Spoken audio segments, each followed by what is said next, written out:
శుక్లాంబరధరం విష్ణుం శశివర్ణం చతుర్భుజం ప్రసన్నవదనం ధ్యాయేత్ సర్వవిఘ్నోపశాంతయే.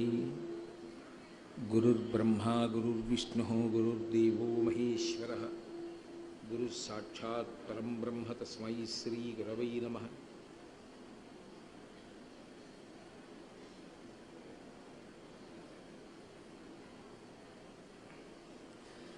వాగర్ధావివ సంపృక్తౌ వాగర్ధ ప్రతిపత్తయే జగతః పితరౌ వందే పార్వతీ పరమేశ్వరౌ.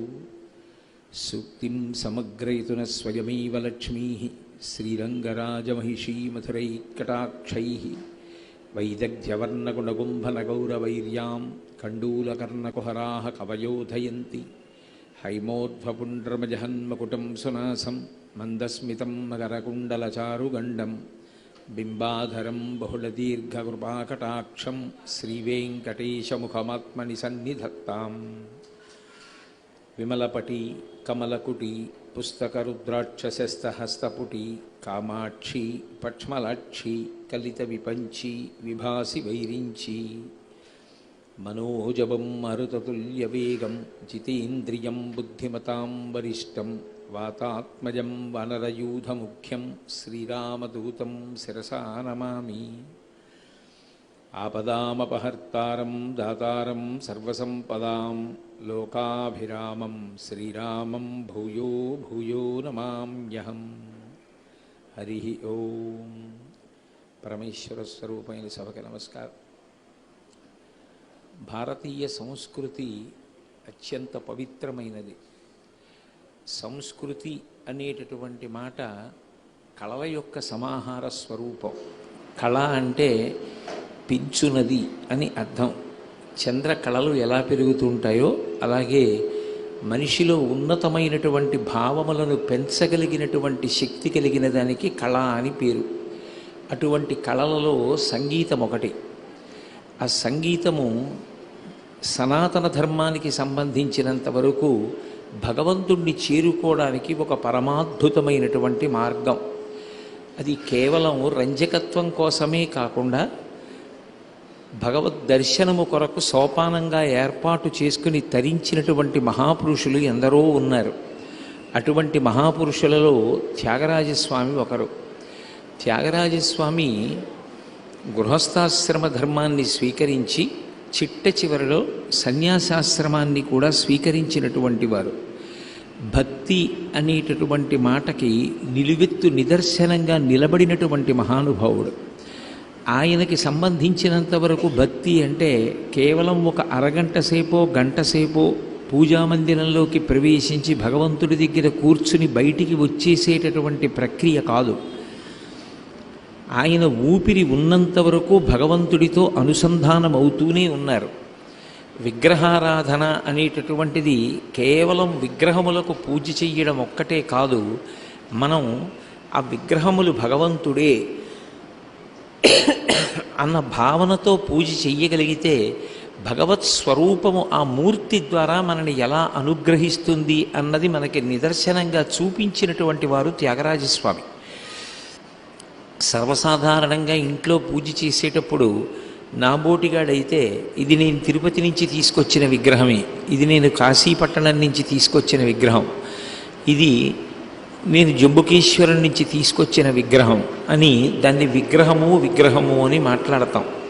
కానీ త్యాగరాజస్వామి దృష్టిలో విగ్రహాలు కావు. అందుకే ఆస్తి పంపకం జరిగినప్పుడు ఆయన ఇంట్లో ఎక్కువ భాగం రావడం కోరుకోవడం కన్నా తండ్రి గారు అంతకు ముందున్నటువంటి పెద్దలు పూజ చేసినటువంటి రామచంద్రమూర్తి యొక్క సంపుటం ఏది ఉన్నదో అది నాకు కావాలి అని కోరుకుని ఆ పూజా సంపుటానికి పూజ చేశారు. సీతారాములిద్దరూ వేరు కాదు, సీతారాములు ఒక్కటే. అటువంటి సీతారాములతో కూడి ఉన్నటువంటి లక్ష్మణ భరత శత్రుఘ్న హనుమలు అంటే రామ పంచాయతనం అంటారు. శ్రీరామ పంచాయతనాన్ని ఆయన ఆరాధన చేస్తూ ఉండేవారు. ఆయనకి సంబంధించినంత వరకు అవి విగ్రహాలు కాదు. అవి చెయ్యి తగిలినా కింద పడిపోయినా వాటి మీద ధూళి పట్టినా అవి విగ్రహాలు అన్న భావనతో ఆయన ఏనాడూ ప్రవర్తించలేదు. సాక్షాత్ ఇంట్లో సీతారామచంద్రమూర్తి ఉన్నారు. ఆయనని సేవిస్తూ ఆయన చుట్టూ లక్ష్మణ భరత శత్రుఘ్నులు హనుమ ఉన్నారు అన్న భావనతోటే ఆయన జీవించారు. అలా జీవించారు కాబట్టే విగ్రహాలుగా అవి ఆయనకి మిగలలేదు, సాక్షాత్ భగవత్ స్వరూపాలుగానే నిలబడ్డాయి. ఒకప్పుడు తోడ పుట్టినటువంటి వాడైనటువంటి అన్నగారు జప్పీషుడు ఆ విగ్రహాల్ని తీసుకెళ్ళి కావేరీ నదిలో పారేశాడు. అస్తమానం ఈ విగ్రహాల్ని పూజ చేస్తూ కూర్చుంటాడు. మహారాజులు వచ్చి ఆదరించి కానుకలిచ్చినా కూడా స్వీకరించడు. ఈ విగ్రహాలు తీసుకెళ్ళి ఎక్కడైనా పారేస్తే ఈ వ్యామోహం వదిలిపోయి తదనంతరం కొంత సంపాదన మీదకి దృష్టి మరలుతుందేమోననేటటువంటి స్వార్థంతో తమ్ముడు సంపాదిస్తే తాను కూడా అందులో కొంత భాగాన్ని అనుభవించవచ్చు అనేటటువంటి అభిప్రాయంతో విగ్రహాల్ని తీసుకెళ్ళి కావేరీ నదిలో పారేశాడు. త్యాగరాజస్వామికి సంబంధించినంత వరకు అవి విగ్రహాలు కావు, సాక్షాత్తు సీతారాములే. ఇవి పోతే ఇంకొకటి పెట్టుకోవచ్చు లేదు అన్న భావన ఆయనకి లేదు. సీతారాములు లక్ష్మణ భరత శత్రుఘ్న హనుమలతో వెళ్ళిపోయారు. వాళ్ళు ఇంట్లోంచి వెళ్ళిపోయిన తరువాత ఇక నేను ఉండి ప్రయోజనం ఏమిటి అన్న ఉద్దేశ్యంతో ఆయన 3 రోజులు ఉపవసించారు. ఏ పదార్థం ముట్టుకోలేరు. ఆ రామ దర్శనం కోసమని పరితపించి కావేరీ నదీ తీరంలో నిలబడి కీర్తన చేస్తుంటే లోకంలో చెప్పబడేటటువంటి సూత్రములకు విరుద్ధంగా ఆయన పూజ చేసినటువంటి పంచాయతనానికి సంబంధించిన మూర్తులు కావేరీ నది నీటి మీద తేలుతూ ఆయన దగ్గరికి వచ్చాయి. ఆ వచ్చిన మూర్తులను మళ్ళీ తీసుకెళ్ళి ఆయన ఇంట్లో పెట్టి ఆరాధన చేశారు. అవి ఇంటికి తీసుకొస్తున్నప్పుడు కూడా ఆయన కేవలం ఏదో విగ్రహాల్ని తీసుకొస్తున్నానన్న భావనతో తీసుకురాలేదు. రారా మా ఇంటి దాకా అని కీర్తన పాడుతూ తీసుకొచ్చారు. ఆయనకి ఆ రాముడితోడిదే ప్రపంచం. ఇంట్లో రాముడు ఉన్నాడు, నాతో రాముడు ఉన్నాడు, నన్ను నిరంతరం రాముడు గమనిస్తూ ఉంటాడు, నన్ను రాముడు కాపాడుతూ ఉంటాడు. ఆ రామచంద్రమూర్తి యొక్క అనుగ్రహం కన్నా నాకు ఇతరుల యొక్క అనుగ్రహం, ఇతరులు ఇచ్చేటటువంటి కానుకలు గొప్పవి కావు అని పరిపూర్ణముగా విశ్వసించినటువంటి మహాపురుషుడు.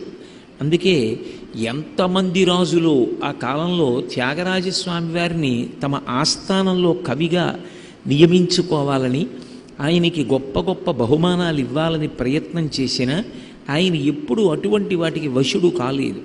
అన్నిటిని మించి త్యాగరాజస్వామి వారి యొక్క భక్తి మౌఢ్యము కాదు, ఏదో ఒక మూర్తి దగ్గర కూర్చోవడమో, ఒక గుళ్ళో కూర్చోవడమో, ఒక పూజామందిరంలో కూర్చోవడమో చేసి ఇది మాత్రమే పూజామందిరం, ఇవి మాత్రమే భగవంతుని యొక్క మూర్తులు అని భావన చేసిన వారు కాదు. ఆయనకి ఆ భక్తి బాగా విస్తృతమైంది. సర్వత్రా ఆయనకి భగవంతుడు కనపడ్డాడు.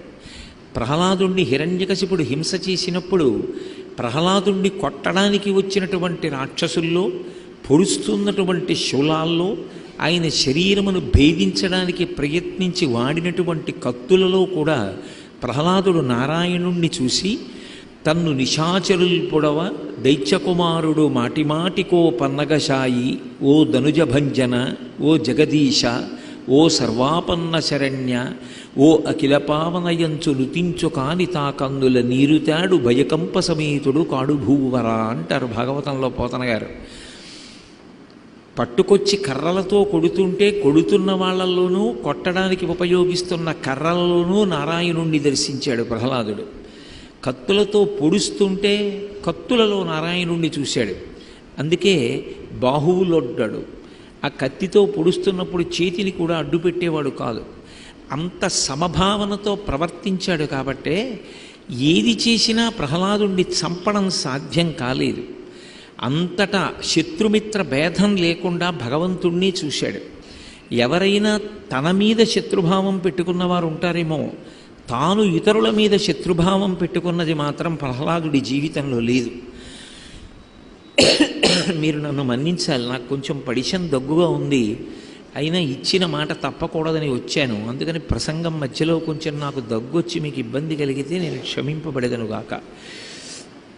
ప్రహ్లాదుడు తనని బాధ పెడుతున్న వాళ్ళల్లో కూడా శ్రీమన్నారాయణుణ్ణే చూసినట్లుగా త్యాగరాజస్వామి తనని ఇబ్బంది పెట్టిన వాళ్ళలో కూడా భగవంతుణ్ణి చూశారు. అది నిజమైనటువంటి భక్తి.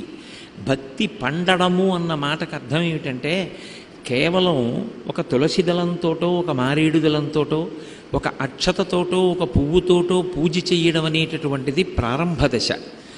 తదనంతర కాలం పూజా మందిరము ఒక్కటే భగవంతుడున్న ప్రదేశము కాకూడదు. వివేకానందుడు చెప్పినట్టు పూజామందిరంలో పూజ చెయ్యాలని కోరుకోవచ్చేమో కానీ నేను పూజామందిరంలో మరణించాలని కోరుకోకూడదు. ఎందుకని అంటే ఈ విశ్వమంతా పూజామందిరము కావాలి. తన కళ్ళ ముందు కనపడుతున్నటువంటి ప్రతి ప్రాణిలో భగవంతుణ్ణి దర్శనము చెయ్యగలిగినటువంటి స్థితికి ఎదగగలగాలి. అది సాధన చేత వచ్చేటటువంటి గొప్ప విభూతి. త్యాగరాజస్వామి ఆ స్థాయికి ఎదిగినటువంటి మహాపురుషులు. అందుకే తనని జీవితంలో ఎన్నో ఇబ్బందులు పెట్టినటువంటి వాడు అన్నగారు జపీషుడు.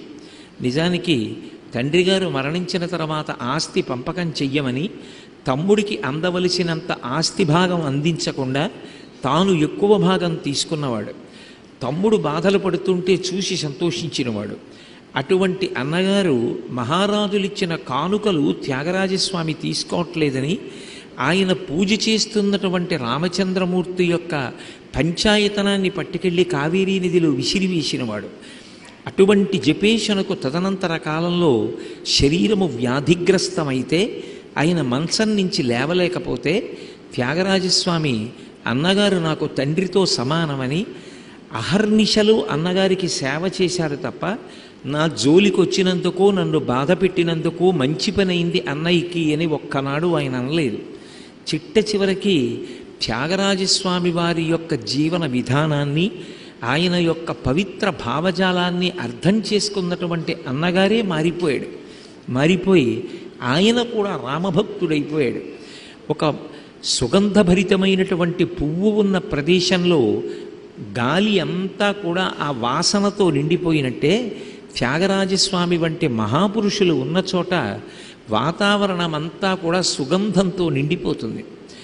ఎన్నడూ నాకు ఇది కావాలి అనేటటువంటి కోరిక జీవితం మొత్తం మీద ఒక్కనాడు కూడా పొందనటువంటి మహానుభావుడు ఎవరైనా ఉంటే త్యాగరాజస్వామి. అంతేకాదు తాను కోరుకోకపోవడం ఒకెత్తు, అయాచితంగా తనకి రత్నాలు వజ్రాలు వంటి కానుకలు మహారాజులు పంపించినవి వచ్చినా తృణీకరించి రామభక్తి సామ్రాజ్యం కన్నా ఇవన్నీ నాకు గొప్ప కాదని వదిలిపెట్టి రామచంద్రమూర్తి యొక్క పాదారవిందములను మాత్రమే సేవించినటువంటి మహానుభావుడు. ఆయన ఎంతగా రమించేవారంటే ఏదైనా ఒక కీర్తన పాడడము అంటే ఆయనకి ఎక్కడో ఏదో వ్రాసుకున్నటువంటి పాట పాడడం కాదు, అదొక భావజరి. ఆయన ప్రతిరోజు కూడా వాల్మీకి మహర్షి చేత రచింపబడినటువంటి సంస్కృత రామాయణాన్ని పారాయణ చేసేవారు. లోకంలో చూడండి, ఒక మోట సామెత ఉంటుంది, ఏదో రామాయణం చెప్పాడండి అంటారు. శ్రీరామాయణాన్ని ఎందరో ఎన్నో భాషలలో రచన చేశారు. కానీ వాల్మీకి రామాయణమునందు చెప్పబడినటువంటి విషయములు మాత్రమే పరమ సత్యములు. రామాయణాన్ని మిగిలిన వాళ్ళు ఎందుకు వ్రాశారు అంటే రామాయణాన్ని వ్రాయడానికి ప్రయత్నించడానికి కూడా రామచంద్రమూర్తి అనుగ్రహం ఉండాలి. రామాయణాన్ని ఏ భాషలో వ్రాసినా అది వారు తరించడానికి కారణమవుతుంది. అందుకు రామాయణాన్ని వ్రాశారు. కానీ వాల్మీకి మహర్షికి ఒక్కరికే ఒక వరం ఉంది. ఆయనకి చతుర్ముఖ బ్రహ్మగారు వరం ఇచ్చారు. రామాయణాన్ని రచన చెయ్యాలి అని చెప్పి ఎప్పుడైనా వాల్మీకి మహర్షి కూర్చుని ఆచమనం చేసి చేతిలో ఘంటం పట్టుకుంటే రామాయణంలో ఉన్నటువంటి వ్యక్తుల యొక్క హృదయాలన్నీ ఆయనకి అర్థమయ్యేవి. కేవలం వాళ్ళ నడవడి ఒకటి తెలియడం కాదు, వాళ్ళ మనస్సులలో నిజంగా ఏ భావాలున్నాయన్నది కూడా వాల్మీకి మహర్షికి అర్థమయ్యేది. అర్థమయ్యి ఆయన రామాయణాన్ని రచన చేశారు. అందుకే శ్రీరామాయణం గురించి చెప్తూ ఒక మాట అంటారు, శ్రీరామాయణంలో ఒక్క అక్షరం కూడా కల్పితం కాదు, అది యథాతథంగా వాల్మీకి మహర్షి చేత రచింపబడింది. పైగా అది ఇతిహాసం. కవి ఒకడు కవి చేత రచింపబడినటువంటి కావ్యం ఒకటి అయితే ఆ కావ్యమునందు కవి అంతర్భాగము కాదు. కానీ రామాయణంలో వాల్మీకి మహర్షి అంతర్భాగం. వాల్మీకి మహర్షికి కూడా రామాయణంలో స్థానం ఉన్నది. చిట్ట చివర సీతమ్మ వాల్మీకి మహర్షి ఆశ్రమంలోనే ఉంది. రామాయణ రచన యొక్క ఆరంభం వాల్మీకి మహర్షి నారదుడి దగ్గర వినడం చేత, బ్రహ్మగారి దగ్గర వరాలు పొందడం చేత ప్రారంభమైంది. అందుకే రామాయణ కావ్యం వేరు, వాల్మీకి వేరు కాదు. రామాయణంలో వాల్మీకి కూడా అంతర్భాగం కనుకనే ఇది ఇట్లే జరిగినది, ఇందులో ఏమీ అనుమానం లేదని చెప్పడం కోసం రామాయణ భారత భాగవతాల్ని ఇతిహాసములు అని పిలుస్తారు. భారతంలో వ్యాసుడు అంతర్భాగం, భాగవతంలో వ్యాసుడు అంతర్భాగం, వాళ్ళు కూడా ఉన్నారు భారత భాగవతాల్లో. రామాయణంలో వాల్మీకి మహర్షి అంతర్భాగం. అటువంటి శ్రీరామాయణాన్ని, వాల్మీకి రచించిన రామాయణాన్ని ప్రతిరోజు 24,000 శ్లోకములు త్యాగరాజస్వామి పారాయణ చేసేవారు. దానితో పాటుగా పోతన గారి భాగవతాన్ని ఆయన ప్రతిరోజు పారాయణ చేస్తూ ఉండేవారు. పోతన గారి యొక్క శైలి పరమాద్భుతంగా ఉంటుంది. లలితమైనటువంటి పదములతో రచన చేస్తారు. పోతన గారి భాగవతాన్ని బాగా పారాయణ చేయడానికి అలవాటు పడిపోయిన కారణమో ఏమో త్యాగరాజస్వామి వారి కీర్తనలలో సింహభాగం తెలుగులోనే ఉన్నాయి. నిజానికి తెలుగులో ఉన్న కీర్తనల కన్నా సంస్కృతంలో ఉన్న కీర్తనలు తక్కువ. తెలుగులోనే ఆయన ఎక్కువ కీర్తనలు చేశారు. ముత్తుస్వామి దీక్షితారు వారు సంస్కృతంలో ఎక్కువ కీర్తనలు చేశారు. కానీ త్యాగరాజస్వామి తెలుగు భాషలో ఎక్కువ కీర్తనలు చేశారు. దానికి కారణం వారి పూర్వీకులు కర్నూలు జిల్లా కాకర్లా అన్న ప్రాంతానికి చెందినటువంటి వారు. అందుకే తెలుగు భాషతోటి, తెలుగు సంస్కృతితోటి త్యాగరాజస్వామి వారికి ఒక అవినాభావ సంబంధం ఉంది. అటువంటి త్యాగరాజస్వామి జీవితంలో ఎప్పుడూ ఎక్కడికి వెళ్ళలేదు. అసలు త్యాగరాజస్వామి జీవితం మొత్తం మీద తిరువయ్యూరు విడిచిపెట్టి ఆయన వేరొక చోటుకి వెళ్ళడం అన్నది జరగలేదు, ఒకే ఒక్క సందర్భములో తప్ప. కాంచీపురంలో మహానుభావుడు ఉపనిషత్ బ్రహ్మేంద్ర స్వామి వారిని ఉండేవారు. ఇప్పటికీ కాంచీపురం వెళితే కైలాసనాథ స్వామి వారి దేవాలయం పక్కన ఉపనిషత్ బ్రహ్మేంద్ర మఠం ఉంటుంది. అక్కడ హనుమద్ యంత్రం ఉంటుంది, ఎక్కడా లేని రీతిలో త్రికోణంలో ఉంటుంది. ఇప్పటికీ పెద్దలు చెప్తారు అక్కడ సీతారాములు హనుమ తిరుగుతూ ఉంటారు అని చెప్తారు. రామాయణంలో రాముడు పట్టాభిషేకానికి ఎలా ఉన్నాడో అటువంటి మూర్తే ఉన్నటువంటి గుడి నేను చూసింది అదొక్కటే.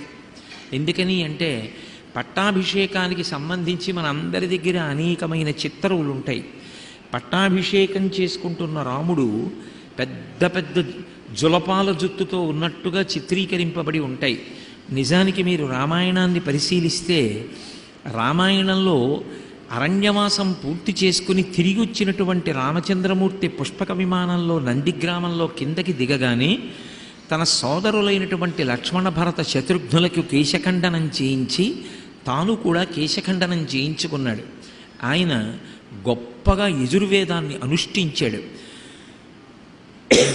అందుకే స్వామి హనుమ రాముడి గురించి చెప్తూ యజుర్వేద వినీతస్య వేద విద్భిః సుపూజితః ధనుర్వేదీచ వేదేషు వేదాంగేషు చ నిష్ఠితః అంటారు. యజుర్వేదాన్ని బాగా అనుష్ఠించినవాడు కనుకనే ఆయనకి పిలక ఉండి పిలక ముడి వేసి ఉంటుంది. ఏకవస్త్రధరో ధన్వీ శిఖీ కనకమాలయ అంటాడు రామాయణంలో అరణ్యకాండలో మారీచుడు.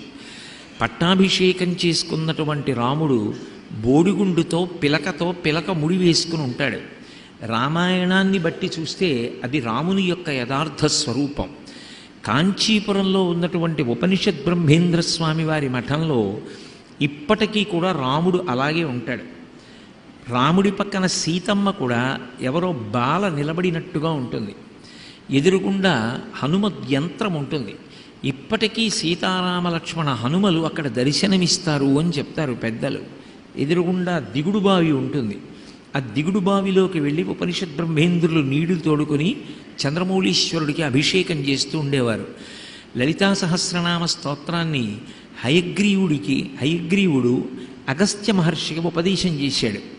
ఆ ఉపదేశం చేసిన కారణం చేత కాంచీపురం సత్యవ్రత క్షేత్రం కాబట్టి ఉపనిషత్ బ్రహ్మేంద్ర మఠం దగ్గరే హయగ్రీవ ప్రతిష్ఠితమైనటువంటి లింగము, అగస్త్య ప్రతిష్ఠితమైనటువంటి లింగము, రెండు శివాలయాలు కనపడతాయి.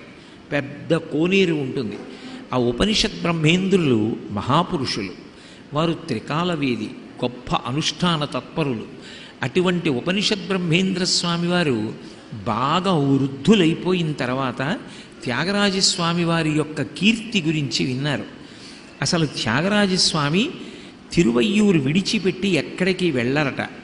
కేవలముగా మధ్యాహ్న సమయం అయ్యేటప్పటికి భిక్షాపాత్ర పట్టుకుని ఒక కీర్తన పాడుకుంటూ తనలో తాను రమించిపోతూ తంబూరా వాయిస్తూ తిరువయ్యూరు వీధుల్లో తిరుగుతారు. ఆ కీర్తన వినగానే త్యాగరాజస్వామి భిక్షాటనకు వచ్చారని ఆ ఇళ్లల్లో ఉన్న గృహస్థులు బయటికి వచ్చి ఆయన జోలెలో బియ్యం వేసేవారు. ఇది ఈ రోజుకి చాలు అని అనిపించగానే ఆ బియ్యం పట్టుకుని ఇంటికి వెళ్ళిపోయేవారు. కమలమ్మ గారని ఆయనకి రెండవ భార్య, మొదటి భార్య మరణించిన తరువాత ఆమె చెల్లెల్లే వివాహం చేసుకున్నారు. ఆ కమలమ్మ గారు వండి పెట్టినటువంటి భోజనం చేసేవారు, మళ్ళీ శిష్యులకు సంగీత పాఠం చెప్పడం, అంతే తప్ప అసలు ఎన్నడూ తిరువయ్యూరు విడిచిపెట్టి వెళ్ళేవారు కాదు. అంత తృప్తితో కూడుకున్నటువంటి జీవనం వారిది.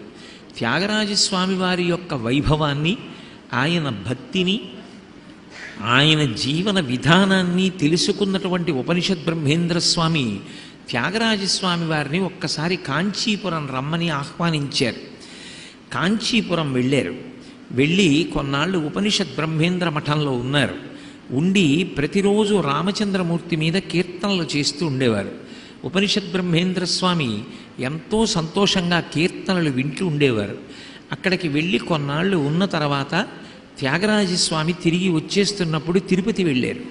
తిరుపతి వెళ్ళేసరికి వెంకటేశ్వర స్వామి వారి దగ్గర తెర వేసేసి ఉంది. ఆయన స్వామి దర్శనం కోసమని అడిగారు. దర్శనం అయిపోయింది, తెర వేసేశారు, మళ్ళీ రేపు ఉదయం వరకు దర్శనాలు ఉండవన్నారు. ఆయన వెంకటేశ్వర స్వామి వారిని ఉద్దేశించి కీర్తన చేశారు, తెర తీయగరాదా తిరుపతి దేవరా అంటూ.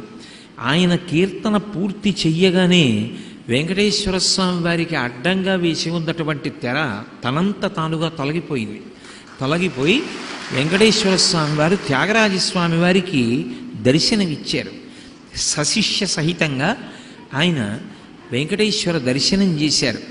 అటువంటి త్యాగరాజస్వామి వారి జీవితంలో ఉపనిషత్ బ్రహ్మేంద్ర మఠం నుంచి తిరిగి వస్తున్నప్పుడే ఒక అద్భుతమైన సంఘటన జరిగింది. ఆ ఊరిలో ఉన్నటువంటి జమీందారు ఒక ఆయన త్యాగరాజస్వామి వారికి కొంత డబ్బిస్తానని అడిగాడు శిష్యుణ్ణి. అడిగితే శిష్యుడు అన్నాడు, మా గురువుగారు ఏం పుచ్చుకోరు, ఆయన ఒక్క రూపాయి కాసు ఆశించరు, ప్రతిరోజు మధ్యాహ్నం వేళ భిక్షాటన చేసి వచ్చిన బియ్యంతో అన్నం వండుకు తిని విద్యార్థులందరికీ కూడా సంగీతం నేర్పుతారు తప్ప ఆయన ఎవ్వరి దగ్గర ఒక్క రూపాయి కాసు పుచ్చుకోరన్నారు. అంటే సీతారామ కళ్యాణం చాలా ఘనంగా చేస్తారట కదా మీ గురువుగారు, ఆ కళ్యాణంలో రామచంద్రమూర్తికి ఉపయోగించమని ఆయన కొంత ద్రవ్యం ఇచ్చాడు. ఆ ద్రవ్యాన్ని తీసుకున్నటువంటి త్యాగరాజస్వామి వారి శిష్యుడు ఆ డబ్బు త్యాగరాజస్వామి వారు కూర్చునేటటువంటి పల్లకీలో బొంత కింద పెట్టాడు. వాళ్ళు తిరిగి అరణ్య మార్గంలో వచ్చేస్తున్నారు. ఆ వస్తున్నప్పుడు ఎదురు నుండి దారి దొంగలు వచ్చారు. దారి దొంగలు వస్తే అందరూ వెనక్కి తిరిగి పారిపోతున్నారు. త్యాగరాజస్వామి అడిగారు, ఎందుకు వీళ్ళందరూ వెనక్కి తిరిగి పారిపోతున్నారని అడిగారు. ఎదర దారి దొంగలు ఉన్నారు, అందరినీ దూచుకుంటున్నారట, అందుకని వాళ్ళు వెనక్కి తిరిగి పారిపోతున్నారన్నారు. అంటే త్యాగరాజస్వామి అన్నారు, మనం పారిపోవలసిన అవసరం ఏముంది, మన దగ్గర ఏం లేదు కదా, కాబట్టి ధైర్యంగా ముందుకు పదండి అన్నారు. అంటే ఒక శిష్యుడు అన్నాడు, కాదు మీ బొంత కింద కొంత డబ్బు ఉందన్నాడు. ఆ డబ్బు ఎక్కడదని అడిగారు. అడిగితే మనం వెళ్ళిన ఊరు జమీందారు గారు కొంత ద్రవ్యం ఇచ్చాడు అన్నారు. ఎందుకు పుచ్చుకున్నావు అని అడిగారు. నేను మీ కొరకు అని పుచ్చుకోలేదు, సీతారామ కళ్యాణం కోసము అని పుచ్చుకున్నాను. అది మీ కొరకు తీసుకున్న ద్రవ్యం కాదు, అది మీ డబ్బు కాదు, అది రాముడికి సంబంధించిన ధనం అన్నారు. అది రాముడికి సంబంధించిన ధనమైతే రాముడు చూసుకుంటాడు, నీకెందుకు నాకెందుకు, పద ముందుకన్నారు. పల్లకి ముందుకెడుతోంది. దారి దొంగలు దగ్గరికి వచ్చారు. మీ దగ్గర ఏముందని అడిగారు. అడిగితే త్యాగరాజస్వామి అన్నారు, మన దగ్గర ఏముంది, మన దగ్గర ఏమీ లేదని చెప్పండి, రాముడికి చెందినటువంటి ద్రవ్యం మాత్రం అక్కడ ఉంది, రాముడు ఇచ్చుకుంటాడో కాపాడుకుంటాడో దాచుకుంటాడో మనకెందుకు, ఆయన ఏం చేస్తే చేసుకుంటాడన్నారు. ఈ మాట విన్నారంతే దొంగలు. అది విన్న దొంగలు ఉత్తర క్షణంలో వెనక్కి తిరిగి పరిగెత్తి పారిపోయారు. వాళ్ళకి అర్థం కాలేదు త్యాగరాజస్వామి శిష్యులకి ఎందుకు ఇలా పారిపోయారని. సరే, పల్లకి ముందుకెళ్ళిపోయింది. ఒక పెద్ద చెట్టు కింద దింపారు. మరునాడు ఉదయం అనుష్ఠానాలు పూర్తయ్యాయి. అందరూ కూర్చుని ఉన్నారు. ఆ కూర్చునున్నటువంటి సమయంలో ఈ దొంగలు మళ్ళీ వచ్చారు. ఏమి మళ్ళీ వచ్చారు? మా దగ్గర ఉన్న ద్రవ్యం కోసమా అని అడిగారు. కాదు, నిన్న మీ పల్లకీలో కొంత ద్రవ్యం ఏమైనా ఉందేమో దొంగిలించాలని మేము వచ్చినప్పుడు ఎవరో ఇద్దరు వ్యక్తులు మమ్మల్ని తరిమారు. ఒక ఆయన నల్లటి మేఘం ఎలా ఉంటుందో అలా ఉన్నాడు. ఆజానుబాహు వరవింద దళాయతాక్షం, పెద్ద పెద్ద కన్నులతో ఉన్నాడు. సుదీర్ఘమైన బాహువులు, చేతిలో కోదండాన్ని పట్టుకొని ఉన్నాడు. వెనక బాణతూణీరం కట్టుకున్నాడు. పక్కన ఎర్రటి వ్యక్తి ఒక ఆయన ఉన్నాడు. ఆయన కూడా ఆజానుబాహు, పెదవులు అదిరిపోతూ త్యాగరాజస్వామి జోలికొస్తారా అని వాళ్ళిద్దరూ మమ్మల్ని అదిలించి తరిమారు. వాళ్ళు ఎక్కడ మమ్మల్ని చంపుతారో అని పరిగెత్తుకుంటూ పారిపోయాం. కానీ వాళ్ళ అందం చూసి మోహపడ్డాం. ఎంత అందంగా ఉన్నారో ఆ పిల్లలిద్దరూ. వాళ్ళు మమ్మల్ని చంపేస్తే చంపేశారు, కానీ మీ పల్లకీకి కాపలాగా వస్తున్న ఆ ఇద్దరిని ఇంకొక్కసారి మాకు చూపించండి, మేము వాళ్ళని చూసి వాళ్ళ చేతిలో చచ్చిపోయినా మాకు అభ్యంతరం లేదన్నారు. ఇప్పుడు త్యాగరాజస్వామి అన్నారు, మీరు అదృష్టవంతులు, నన్ను కాపాడడానికి ప్రయత్నిస్తూ రామలక్ష్మణులు నా వెంట వచ్చారన్నమాట. మీకు రామదర్శనమైంది, నాకు ఇంకా రామదర్శనము కాలేదన్నారు. వారు రోజుకి దాదాపు 82,000 శ్రీరామనామాన్ని జపం చేస్తుండేవారు. చిట్ట చివర 86 లక్షల 86 కోట్లు శ్రీరామనామం పూర్తి చేసి రామచంద్రమూర్తి యొక్క దివ్య దర్శనాన్ని పొందారు. ఈ పుష్యమాసంలో కృష్ణపక్షంలో పంచమి తిథి నాడే వారు చిట్ట చివర సన్యాసాశ్రమం కూడా స్వీకరించి రామచంద్రమూర్తి యందు ఐక్యమైపోయారు. శిష్యులందరూ చూస్తుండగా వారికి బ్రహ్మకపాల భేదనమై అందరూ చూస్తుండగా బ్రహ్మమునందు ఐక్యమైనటువంటి మహానుభావుడు త్యాగరాజస్వామి అంటే. అటువంటి త్యాగరాజస్వామి వారు జీవితంలో దైవభక్తి ఎంత గొప్పగా పొందారో గురుభక్తిని కూడా అంత గొప్పగా పొందారు. ఎంతటి మహానుభావుడు అంటే ఆయన గురువుకి దైవానికి మధ్య భేదాన్ని పాటించలేదు. గురువు దైవము అని నమ్మారు. అందుకే అప్రయత్నంగా ఒక రోజున ఆయన వాళ్ళ నాన్నగారు పూజ చేస్తుండగా పాడినటువంటి ఒక కీర్తన విని వాళ్ళ నాన్నగారు రామబ్రహ్మం గారు సంతోషించి ఆ కీర్తన పట్టుకెళ్ళి ఆ రోజులలో గొప్ప సంగీత విద్వాంసుడు సొంఠి వెంకటరమణయ్య గారికి చూపించి, మా అబ్బాయి త్యాగరాజుని మీ శిష్యుణ్ణి చేసుకోమంటే త్యాగరాజస్వామిని సొంఠి వెంకటరమణయ్య గారి శిష్యుణ్ణి చేసుకొని ప్రతిరోజు సంగీత పాఠాలు చెప్తుండేవారు. అటువంటి త్యాగరాజస్వామి వారి జీవితంలో ఒక అద్భుతమైన ఘట్టమేమి అంటే, ఆయనకి నారద మహర్షే రామకృష్ణ అన్న పేరుతో దర్శనమిచ్చి స్వరార్ణవము అనబడేటటువంటి గ్రంథాన్ని బహూకరించారు. సంగీత శాస్త్రంలో అనేకమైనటువంటి అనుమానాలు ఉండేవి త్యాగరాజస్వామికి. నారదుడు ఇచ్చినటువంటి ఆ గ్రంథము యొక్క సహాయము వలన, ఆ గ్రంథ పఠనము తర్వాత వారికి ఉన్నటువంటి సందేహములన్నీ కూడా నివృత్తి అయిపోయి వారు తిరుగులేని రీతిలో భగవంతుణ్ణి ఉపాసన చేసి సంగీతాన్ని సాధనంగా చేసుకొని భగవంతుణ్ణి చేరగలిగారు. వారు సద్గురువు. వారు కేవలం ఏదో కీర్తనలు చెయ్యడం ఒక్కటే కాదు. మీరు త్యాగరాజస్వామి వారి కీర్తనలు పరిశీలిస్తే త్యాగరాజస్వామి వారి కీర్తనల్లో ఒక అద్భుతం కనపడుతుంది. వారు ఎదురుగుండా ఉన్నవారితో మాట్లాడడం కాదు, వారి మనస్సుతో వారు మాట్లాడుకుంటారు. ఏదైనా చేసేటప్పుడు తన మనసుని తాను పరిశీలిస్తారు. మంచి వైపుకి మనసు అంగీకరించి ప్రోత్సహిస్తే, ఓ మనసా ఎంత మంచి దానవై అని పొగుడుతారు. ఆ మనసు ఎదురు తిరిగి అడ్డం వచ్చి ఆయనని స్వార్థ ప్రయోజనాల వైపుకి తొయ్యడానికి ప్రయత్నం చేస్తే అదే మనసుతో మాట్లాడుకుని ఆ మనసుని మారమని బోధ చేస్తారు. శిష్యుల్ని ఉద్దేశించి, సమాజాన్ని ఉద్దేశించి ఆయన చేసినటువంటి కీర్తనలు అజరామరం. అందులో ఏ ఒక్క కీర్తన పరిశీలించినా సరే జీవితం ధన్యమైపోతుంది. అటువంటి త్యాగరాజస్వామి వారిని అందుకే సద్గురువుగా ఉపాసన చేస్తారు. ఒక శంకర భగవత్పాదుల్ని ఎలా ఉపాసన చేస్తారో, కంచి కామకోటి పీఠాధిపత్యం వహించిన మహాపురుషులు చంద్రశేఖరేంద్ర సరస్వతి మహాస్వామి వారి యొక్క అనుగ్రహ భాషణములను చదువుకుని వారు చెప్పిన రీతిలో భగవంతుణ్ణి ఎలా ఉపాసన చేస్తారో, అలాగే త్యాగరాజస్వామి వారు కీర్తనల ద్వారా సమాజానికి చేసినటువంటి ప్రబోధాన్ని కూడా దృష్టిలో పెట్టుకుని తరించడానికి ప్రయత్నిస్తారు. త్యాగరాజస్వామి వారు చేసినటువంటి కీర్తనలు ఒక చోట కూర్చుని వ్రాసినవి కావు. ఆయన ఎప్పుడెప్పుడు మనసులో పరవశం కలిగితే అప్పుడప్పుడు రామచంద్రమూర్తిని ఉద్దేశించి కీర్తన చేస్తూ ఉండేవారు. ఆయన పొందినటువంటి భగవద్ అనుభవం, ఆయన పొందినటువంటి భగవత్ సంబంధమైన సంతోషం ఇక లోపల పట్టక, ఏదో నిండిపోయినటువంటి బిందె ఇక నీటిని పట్టలేక అంచుల వెంట కారిపోతే ఎలా ఉంటుందో, త్యాగరాజస్వామి వారు చేసేటటువంటి కీర్తనలు కూడా అలా ఉంటాయి. ఆయనలో ఇక భగవద్ అనుభవము పట్టక ఆయన పెదవుల మించి కీర్తనలుగా వచ్చాయి. మహానుభావుడు త్యాగరాజస్వామి. అటువంటి తృప్తి కలిగిన వ్యక్తి, అంత గొప్పగా గృహస్థాశ్రమాన్ని పాటించినటువంటి వ్యక్తి, అంతగా చిట్ట చివర భక్తి జ్ఞాన వైరాగ్యములను పొంది సన్యసించినటువంటి వ్యక్తి, సంగీతాన్ని భగవంతుణ్ణి చేరుకోవడానికి సాధనంగా ఉపాసన చేసినటువంటి వ్యక్తి మనకి బహుకొద్ది మంది కనపడతారు. అటువంటి మహాపురుషులలో ఒకరు త్యాగరాజస్వామి. సరే, త్యాగరాజస్వామి వారి జీవితం గురించి నేను ఎంతసేపు చెప్పినా అది చరివిత చరణమే.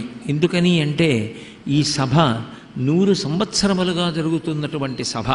బహుశः ఆంధ్రదేశంలో నాకు తెలిసి ఇంత పెద్ద వయస్సు కలిగినటువంటి త్యాగరాజస్వామి వారి యొక్క సభలు లేవేమో అని నేను అనుకుంటున్నాను. ఎన్ని అవాంతరాలు వచ్చినా, ఎన్ని క్లిష్ట పరిస్థితులు ఏర్పడినా ఆగకుండా ఇంతకాలం నుంచి అప్రతిహతంగా ఇలా ఈ త్యాగరాజస్వామి ఆరాధనోత్సవాలు ఇక్కడ జరుగుతున్నాయి అంటే, ఈ ప్రాంగణానికి త్యాగరాజ గానసభ అని పేరు వచ్చింది అంటే, ఎంఎస్ సుబ్బలక్ష్మి గారు, డికే పట్టమ్మాళ్ లాంటి సంగీత విదుషీమణులు కూడా ఈ వేదిక మీదకి వచ్చి పాటలు పాడారు అంటే ఇది ఎంత పరమ పవిత్రమైన వేదిక అయి ఉండాలి. ఇటువంటి వేదిక మీద త్యాగరాజస్వామి వారి యొక్క శతవార్షికోత్సవాలు జరుగుతుంటే దాని యొక్క ప్రారంభ దివసాన్న మొదటి ప్రసంగం చేసేటటువంటి భాగ్యం కలగడం అంటే నిజంగా త్యాగరాజస్వామి వారు నన్ను ఎంతగా అనుగ్రహించారు. అటువంటి మహాపురుషుల యొక్క అనుగ్రహం ఎక్కువగా ఎవరి మీద ఉంటుంది? ఎక్కువ పాడైపోయినవాడు, పనికిరాని వాడై పడిపోతున్నవాడు, ఎందుకు పనికిరాకుండా తన జీవితాన్ని పాడు చేసుకుంటున్నవాడు ఎవరుంటాడో అటువంటి వాడినే పెద్దలు ఉద్ధరించడానికి సమకడతారు. నేను అయ్యో ఎక్కడ పాడైపోతున్నానో, ఎక్కడ నా జీవితాన్ని సరిగ్గా వాడుకోలేకపోతున్నానోనని త్యాగరాజస్వామి అనుగ్రహించి శతవార్షికోత్సవానికి ఇంత గొప్ప పట్టణంలో జరిగేటటువంటి ఈ ఉత్సవానికి నేను వచ్చి ఇక్కడ కూర్చుని మాట్లాడటం అంటే నేను కొన్ని వేల ప్రసంగాలు చేసి ఉండవచ్చుగాక, కానీ అవన్నీ తక్కెట్లో పెడితే ఒకెత్తు, భీమవరంలో ఇవాళ నేను చేస్తున్నటువంటి ప్రసంగం ఒక్కటి ఒకెత్తు. నేను ఎందుకని ఈ మాట అంటున్నానంటే, ఇటువంటి పరమ పవిత్రమైన వేదికల మీద ఇటువంటి మహోత్కృష్టమైనటువంటి సందర్భాల్లో ప్రవచనం చేద్దామన్నా అది మనకి అనువైనటువంటి విషయం కాదు. దానికి భగవంతుని యొక్క పరిపూర్ణమైన అనుగ్రహం ఉండాలి. వీడు వెడతాడా చూద్దాం అని భగవంతుడు ఎన్నో ప్రతిబంధకాల్ని సృష్టించి చూస్తాడు. నిజంగా చెప్పాలంటే ఇవాళ సభకి రావడానికి వీలైనంత ఆరోగ్యంగా నేను లేను. అయినా ఈ సభ యొక్క పవిత్రతని దృష్టిలో పెట్టుకుని ఎట్టి పరిస్థితుల్లో వెళ్ళవలసిందే అని ఇవాళ బయలుదేరి రావడం జరిగింది. ఇంత గొప్ప సభ ఈ ఊళ్ళో ఇంతకాలంగా జరుగుతుండడం నిజంగా మీ అందరూ కూడా ఎంతో గర్వించదగ్గ విశేషం. అయితే త్యాగరాజస్వామి వారి యొక్క కీర్తన శైలిని బాగా పరిశీలనం చేస్తే వారు రామాయణాన్ని చదవలేదు, వారు రామాయణాన్ని ఉపాసన చేశారు అని అర్థం అవుతుంది. త్యాగరాజస్వామి వారి యొక్క కీర్తనలు పాడాలని ప్రయత్నం చేసేటటువంటి వారు కూడా త్యాగరాజస్వామి వారి యొక్క హృదయాన్ని బాగా తెలుసుకుని కీర్తన పాడడం అలవాటు చేసుకుంటే దాని వలన మరింత రంజకత్వము, దానితో పాటు జీవితానికి ఒక సార్థక్యము కలుగుతాయి. ఎందుకని అంటే మిగిలినటువంటి కావ్యములు పురాణములు ఒకెత్తు, శ్రీరామాయణం ఒక్కటి ఒకెత్తు. వాల్మీకి మహర్షి రచించినటువంటి సంస్కృత భాషలో ఉన్న రామాయణం చదివితే అర్థమయ్యేది అని అనుకుంటే పొరపాటు. ఏదైనా ఒక గ్రంథాన్ని చదివామనుకోండి, నాకు అర్థమైంది అంటాం. కానీ రామాయణం చదివితే రామాయణం అర్థం అవడం కాదు, రామాయణం కనపడుతుంది. ఎందుకని అంటే వాల్మీకి మహర్షి యొక్క రచన అలా ఉంటుంది. మీకు ఒక ఉదాహరణ చెప్పాలి అంటే, దశరథ మహారాజు గారు రాముణ్ణి తన దగ్గరకు రమ్మని ప్రతిహారితో కబురు చేశారు. ప్రతిహారి రామచంద్రమూర్తి నివసించేటటువంటి భవనం దగ్గరికి వచ్చి లోపల ఉన్నటువంటి రాముడితో మాట్లాడడానికి అవకాశం కల్పించమని అక్కడ ఉన్న ప్రతిహారిని అడిగాడు. ప్రతిహారి లోపలికి వెళ్ళి రాముడిని ఉద్దేశించి, రామ, మీ నాన్నగారు దశరథ మహారాజు గారు అత్యవసరంగా మిమ్మల్ని చూడాలనుకుంటున్నారట, బయట ప్రతిహారి ఎదురు చూస్తున్నాడు అని చెప్పారు. వెంటనే ప్రవేశపెట్టమని రాముడు తన తండ్రే వస్తే ఎంత గౌరవిస్తాడో అంత గౌరవించి ప్రతిహారిని పిలిచి తండ్రి ఎదురు చూస్తున్నాడన్న వార్త విని అరక్షణం ఆలస్యం చేయకుండా, నేను తండ్రి గారి దర్శనానికి వెళుతున్నానని సీతమ్మకి చెప్పి బయలుదేరి బయటికి వచ్చి సారథి సుమంత్రుణ్ణి పిలిచాడు. పిలిచి రథాల్ని కట్టి, ఆ గుర్రాల్ని కట్టి రథాన్ని సిద్ధం చేయమన్నాడు. సుమంత్రుడు వెంటనే గుర్రాల్ని కట్టి రథాన్ని సిద్ధం చేశాడు. రాముడు తన చుట్టూ ఉన్న పరివారం వంక తిరిగి, నేను ఇప్పుడే వస్తాను, నాన్నగారు పిలిచారట అని చెప్పి ఒక చేత్తో ఆ రథం యొక్క కమ్మిని పట్టుకొని కుడిపాదం ఎత్తి రథం యొక్క పీఠం మీద వేసి ఒక్కసారి ఒక్క ఉదుటన చెంగున పైకి లేచి ఆ రథం మీద కూర్చుని ఇక బయలుదేరమని సంజ్ఞ చేశాడు. సుమంత్రుడు పగ్గాలు అదిలించి రథాన్ని కదిపాడు. గుర్రాలు మెల్లగా బయలుదేరినవి వేగాన్ని పుంజుకుని వీధుల్లో వెడుతున్నాయి. అలా ఉంటుంది రామాయణ రచన. ఇప్పుడు రామాయణం మీకు అర్థమవుతుందా, రామాయణం కనపడుతుందా? రామాయణం కనపడుతుంది. వాల్మీకి మహర్షి చేసినటువంటి 24,000 శ్లోకాలలో ఉన్నటువంటి గమ్మత్తు ఏమిటి అంటే, మీరు ఏది చదువుతున్నా రామాయణం మీకు ప్రత్యక్షంగా దర్శనమయ్యేటట్టుగా రచన చేశారు. త్యాగరాజస్వామి ప్రతిరోజు రామాయణ పారాయణ చేసేవారు. అందుకే ఆయనకి అసలు రామాయణం మీద ఎంత గొప్ప అధికారం ఏర్పడింది అంటే, మనందరం రామాయణాన్ని చూసేటటువంటి దృష్టికోణం ఒకెత్తు, త్యాగరాజస్వామి రామాయణాన్ని చూసేటటువంటి దృష్టికోణం ఒకెత్తు. అందుకే త్యాగరాజస్వామి వారు చేసినటువంటి కీర్తనలు కాలంతో సంబంధం లేకుండా శాశ్వతంగా అలాగే నిలబడిపోయి, నేను అన్నాను కాబట్టి మీకు ఒక ఉదాహరణ చూపించే ప్రయత్నం చేస్తాను. ఇది త్యాగరాజస్వామి వారి కీర్తనలో చాలా ప్రఖ్యాతి వహించినటువంటి కీర్తన, అలకలల్లలాడగని. నా తర్వాత ఇక్కడ ఎవరో ఒక విదుషీమణి యొక్క కీర్తనలకి సంబంధించిన కచేరీ ఉంది. నాకు అసలు సమయం ఉంటే ఆ తల్లిని నేను ఈ కీర్తన పాడమని విని వెళ్ళి ఉండేవాణ్ణి. అలకలల్లలాడగని ఆ రాణ్ముని ఎటు పొంగెనో అంటారు. అది చాలా చిన్న కీర్తన. అందులో మనం ఊహించడానికి వీలు లేనటువంటి ఒక అద్భుతమైన విషయాన్ని త్యాగరాజస్వామి ప్రతిపాదన చేశారు. అలకలల్లలాడగని ఆ రాణ్ముని ఎటు పొంగెనో. అందులో పేరు చెప్పరు. అలకలల్లలాడగని, అలకలు అంటే ముంగురులు. ఈ జుత్తు పెరిగినప్పుడు ఈ నుదురు మీద పడేటటువంటి వెంట్రుకలు ఉంటాయే, వాటిని అలకలు అంటారు. ఆ నుదురు మీద పడినటువంటి వెంట్రుకలు కదులుతూ ఉంటే ఆ రాణ్ముని ఎటు పొంగెనో. ఎవరు ఆ రాణ్ముని? ఎవరు చూసి పొంగిపోయినవాడు? చెప్పరు త్యాగరాజస్వామి. నిజానికి ఆ కీర్తన పాడేటప్పుడు యథాతథంగా దాని వాచ్యార్థాన్ని చెప్పి, ఆ రాణ్ముని అంటే ఎవరు, ఆ రాణ్ముని ఎటు పొంగెనో, ఎంత పొంగిపోయాడు, ఎవరంత పొంగిపోయినవాడు? విశ్వామిత్రుడు. ఆ రాణ్ముని ఎటు పొంగెనో అంటారు. అని ఎన్ని సందర్భాల్లో అలా పొంగిపోయాడు విశ్వామిత్రుడు అంటే నిజానికి విశ్వామిత్రుడు పొంగిపోయిన సందర్భాలు ఎన్నో ఉండవచ్చు. కానీ 2 సందర్భాలనే చెప్తారు త్యాగరాజస్వామి. ఒక సందర్భంలో అంటారు, చెలువు మీరగను మారీచుని మదమణచేవేళ. ఆయన ఆ రామచంద్రమూర్తి చెలువు మీరగను చాలా అందం ప్రకటింపబడేటట్టుగా మారీచుని యొక్క మదము అణిచేటటువంటి సందర్భంలో ఆ రాముని యొక్క నుదుటి మీద వెంట్రుకలు కదులుతుంటే ఆ విశ్వామిత్రుడు ఎంత పొంగిపోయాడు. మొదటి సందర్భం. 2వ సందర్భంలో అంటారు, ముని కనుసైగ తెలిసి శివధనువు విరిచే సమయాన మోమున రంజిల్లు త్యాగరాజ వినుతుని మోమున రంజిల్లు అలకలల్లలాడగని ఆరాణ్ముని ఎటు పొంగెనో అంటే మళ్ళీ పల్లవి దగ్గరికి వచ్చి కలుపుకోవాలి చరణానికి. ఆ ముని యొక్క కనుసైగ తెలిసి, ఎవరు ఆ ముని? విశ్వామిత్రుడే. విశ్వామిత్రుడి యొక్క కనుసైగ అర్థాన్ని తెలుసుకుని శివధనస్సుని రాముడు విరిచేటటువంటి సమయంలో రాముని యొక్క ముఖం మీద అలకలు కదులుతుంటే అసలు ఎంత పొంగిపోయాడు ఆ విశ్వామిత్రుడు. అంతే కీర్తన. అలకలల్లలాడగని ఆ రాణ్ముని ఎటు పొంగెనో. అసలు నిజానికి త్యాగరాజస్వామి లాంటి మహాపురుషుడి యొక్క నోటి వెంట ఈ కీర్తన వచ్చింది అంటే ఏదో యథాలాపంగా వ్రాసినటువంటి కీర్తనలు కావు కదా, ఆయన మహాపరవశంతో చెప్పినటువంటి కీర్తనలు. లోకంలో రాముడి యొక్క అందం చెప్పవలసి వస్తే పుంసామోహన రూపాయ పుణ్యశ్లోకాయ మంగళం అంటారు.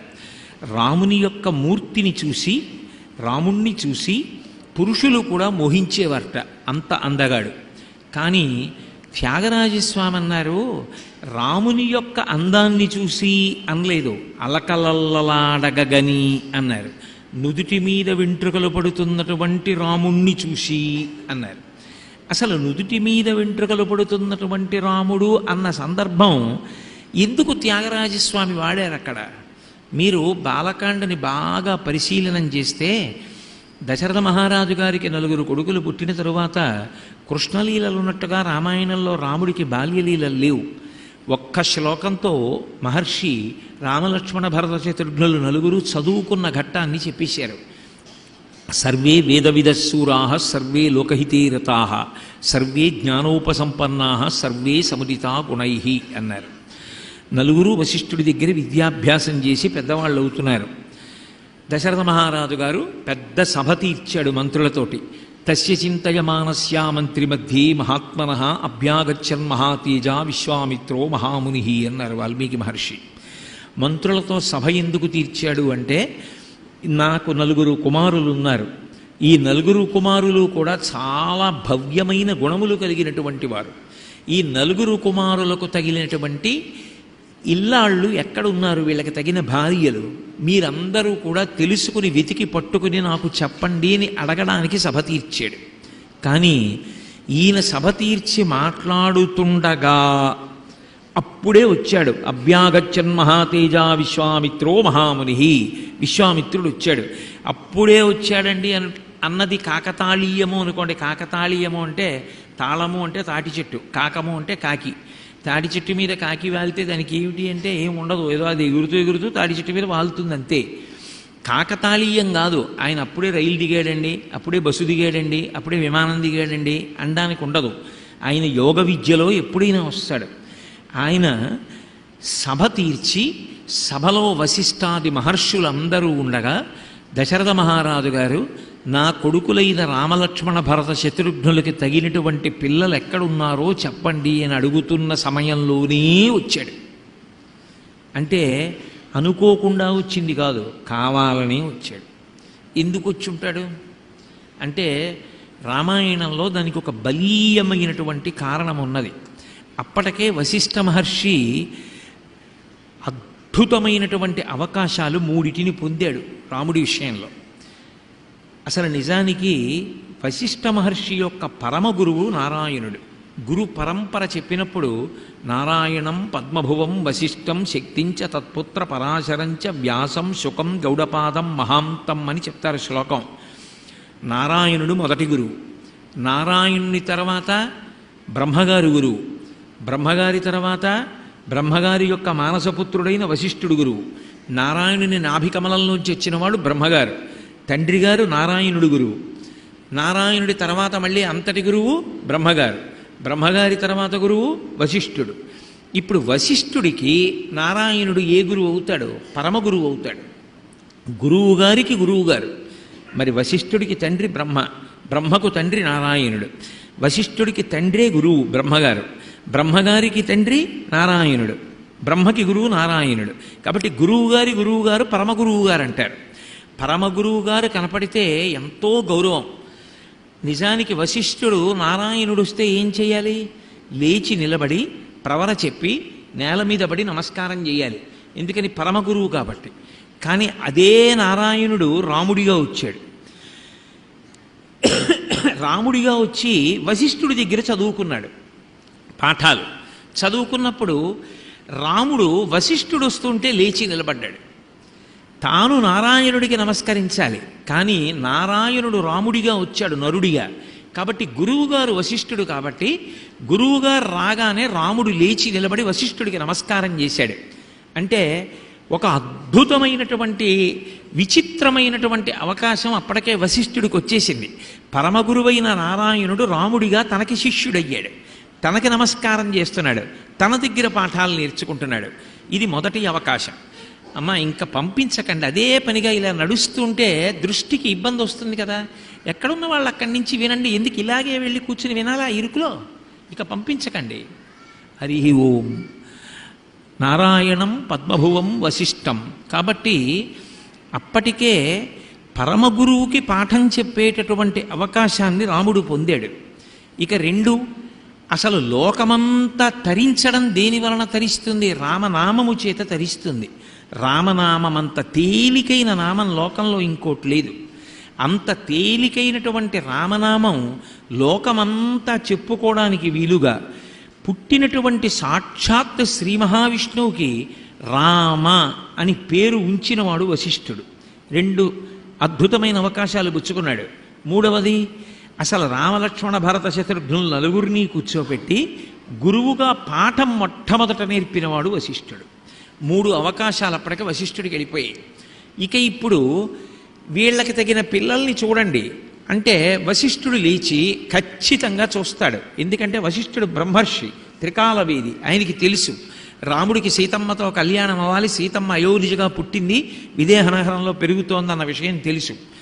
కానీ సీతారామ కళ్యాణం తాను చెయ్యాలి. రామావతారానికి ప్రయోజనం రావణాసుర సంహారం. రావణాసుర సంహారానికి కేవలం నరుడైతే సరిపోదు, ఎన్నో అస్త్రములు తెలిసి ఉండాలి. ఇప్పుడు ఇంత అస్త్ర సంపద శిష్యుడిగా రాముణ్ణి కూర్చోపెట్టుకొని తాను ఇవ్వాలి. అప్పుడు వశిష్ఠుడి కన్నా తాను పై స్థాయిలో నిలబడతాడు. రామావతార ప్రయోజనానికి కావలసిన అస్త్రములనన్నింటినీ విశ్వామిత్రుడిచ్చాడన్న కీర్తి లభిస్తుంది. రెండు, రామావతార ప్రయోజనం నెరవేరాలి అంటే సీతారామ కళ్యాణం అవ్వాలి. అయితే తప్ప, సీతాపహరణం జరిగితే తప్ప రావణాసురుణ్ణి రాముడు వధించాడు. కాబట్టి ఇప్పుడు సీతారామ కళ్యాణం చెయ్యాలి అంటే తనకి దక్కాల అవకాశం. అందుకే పెళ్లి మాట ఎత్తేటప్పటికి విశ్వామిత్రుడు వచ్చాడు. అభ్యాగచ్చన్ మహాతేజ విశ్వామిత్రో మహాముని. విశ్వామిత్రుడి పేరు చెప్తే నిజానికి దశరథుడికి చాలా భయం. ఎందుకంటే అంతకుముందు అందరినీ శపిస్తూ ఉండేవాడు ఆయన. ఆ తర్వాత ఆయన బ్రహ్మర్షి అయ్యాడు. ఆయన అలా తర్వాత ఎవరిని శపించలేదు. అందుకే విశ్వామిత్రుడు వచ్చాడు అనేటప్పటికీ పరిగెత్తుకెళ్ళి స్వాగతం పలికి తీసుకొచ్చి కూర్చోబెట్టి కాళ్ళు కడిగి అర్ఘ్యపాద్యములిచ్చి గౌరవించి మీకేం కావాలి చెప్పండి ఇచ్చేస్తాను, ఏం కావాలి చెప్పండి ఇచ్చేస్తానని అడగకుండానే 10 మాటలు అన్నాడు. ఇన్ని మాటలు అన్న తర్వాత అన్నీ విని విశ్వామిత్రుడు అన్నాడు, నీవు కుశలమా, నీ రాజ్యము కుశలమా, యజ్ఞయాగాదులు జరుగుతున్నాయా, నీ సామంతులు నీకు లొంగి ఉన్నారా, అన్ని విషయాలు అడిగి చిట్ట చివర ఒక ప్రశ్న వేశాడు. నేను సిద్ధాశ్రమంలో యాగం చేస్తున్నాను. ఆ యాగాన్ని పాడు చేయడానికి మారీచుడు సుబాహువు అనబడేటటువంటి 2 రాక్షసులు వచ్చి యాగం పూర్తయ్యే సమయానికి అందులో నెత్తురు పోస్తున్నారు. యాగం పాడైపోతోంది. యాగాన్ని రక్షించడానికి నాకు నీ కుమారుడు కావాలి, నీ కుమారుణ్ణి పంపు. అయితే ఆ మారీచ సుబాహులిద్దరూ తక్కువ స్థాయికి చెందిన రాక్షసులు అనుకుంటున్నావేమో. దేవేంద్రుడు ఎంతటి బలవంతుడో మారీచుడు అంతటి బలవంతుడు. నీకు ఇంకొక మాట కూడా చెప్పనా దశరథ? నిజానికి మారీచుడు సుబాహువు ఇద్దరూ కూడా ఈ యజ్ఞాల్ని పాడు చేస్తున్నది తమంత తాముగా కాదు, రావణాసురుడు చెయ్యమన్నాడని చేస్తున్నారు. మరి రావణుడే ఎందుకు చెయ్యడు యజ్ఞాల్ని పాడు చేయడం అంటే వాడి స్థాయికి అది చాలా చిన్న పని, అందుకని వాడు రాడు, వీళ్లతో చేయిస్తూ ఉంటాడు. కాబట్టి వీళ్ళ జోలికెడితే రావణుడి జోలికి వెళ్ళినట్టే. తర్వాత రావణుడు కూడా వచ్చినా వస్తాడు. నీ కొడుకుని పంపించన్నాడు. హడిలిపోయాడు దశరథ మహారాజు. 60,000 సంవత్సరముల వయస్సు నిండిపోయిన తర్వాత పిల్లలు లేక బెంగ పెట్టుకుని అశ్వమేధయాగం చేసి పుత్రకామేష్టి చేస్తే లేక పుట్టిన కొడుకు, వాణ్ణి నీతో యుద్ధానికి పంపించనా? ఊనషోడశ వర్షో మే రామో రాజీవలోచన నయుద్ధ యోగ్యతామస్య పశ్యామి సారాక్షసై. 16 వర్షములు 16 ఏళ్ళు కూడా పూర్తిగా నిండలేదు. అటువంటి వాణ్ణి నీతో యుద్ధానికి పంపనా? అందులో అటువంటి మారీచ సుబాహులతోట నేనే చెయ్యలేని వాళ్లతో యుద్ధం. కాబట్టి నన్ను మన్నించు, నేను నా కొడుకుని పంపను, నేను కూడా రాను. నువ్వు ఇంకొక మార్గాన్ని దేన్నైనా అన్వేషించు, నా వల్ల అయ్యే పని కాదన్నాడు. నిజానికి వెంటనే లేచి విశ్వామిత్రుడు క్షమించాలి.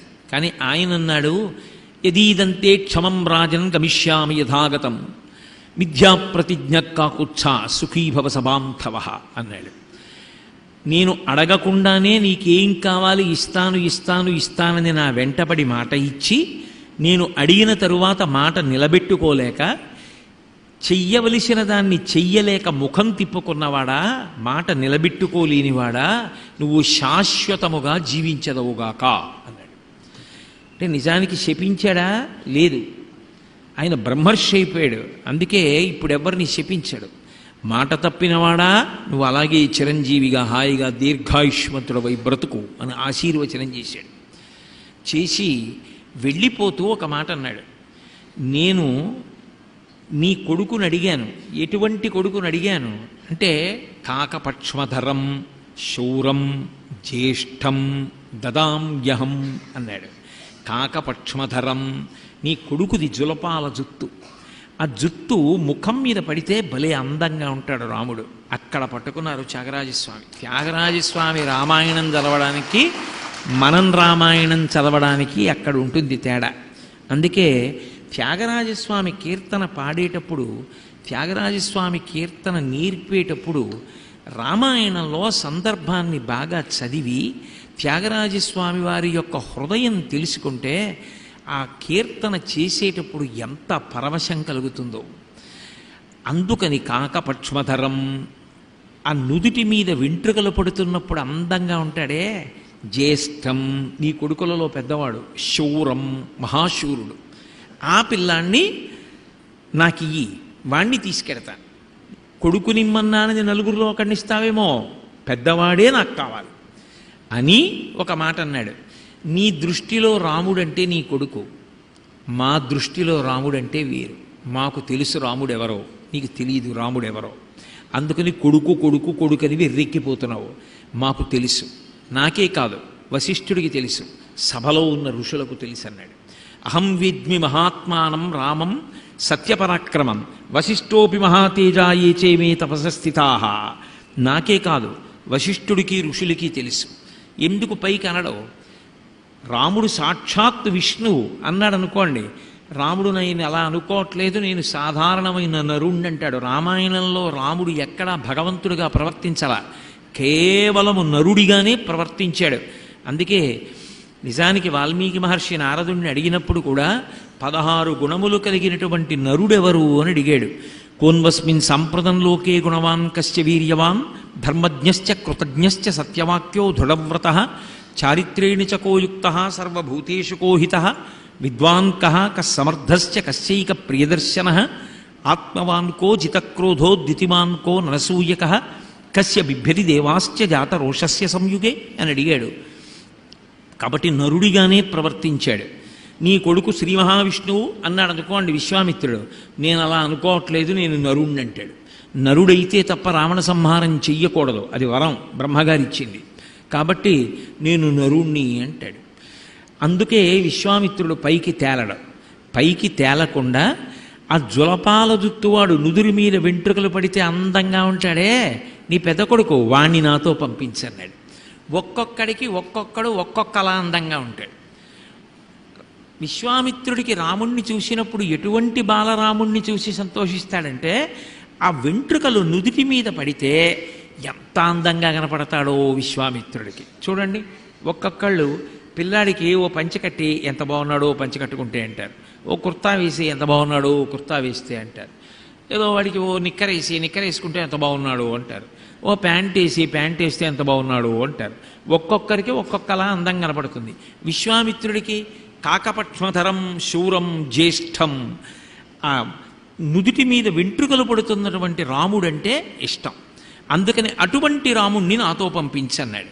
అలా ఉంటాడు రాముడు అందంగా అన్నాడు. సరే, ముందు ఒప్పుకోలేదు. తర్వాత వశిష్ఠుడు చెప్పాడు, ఏమనుకుంటున్నావు, విశ్వామిత్రుడంటే సామాన్యమైన వాడు కాదు.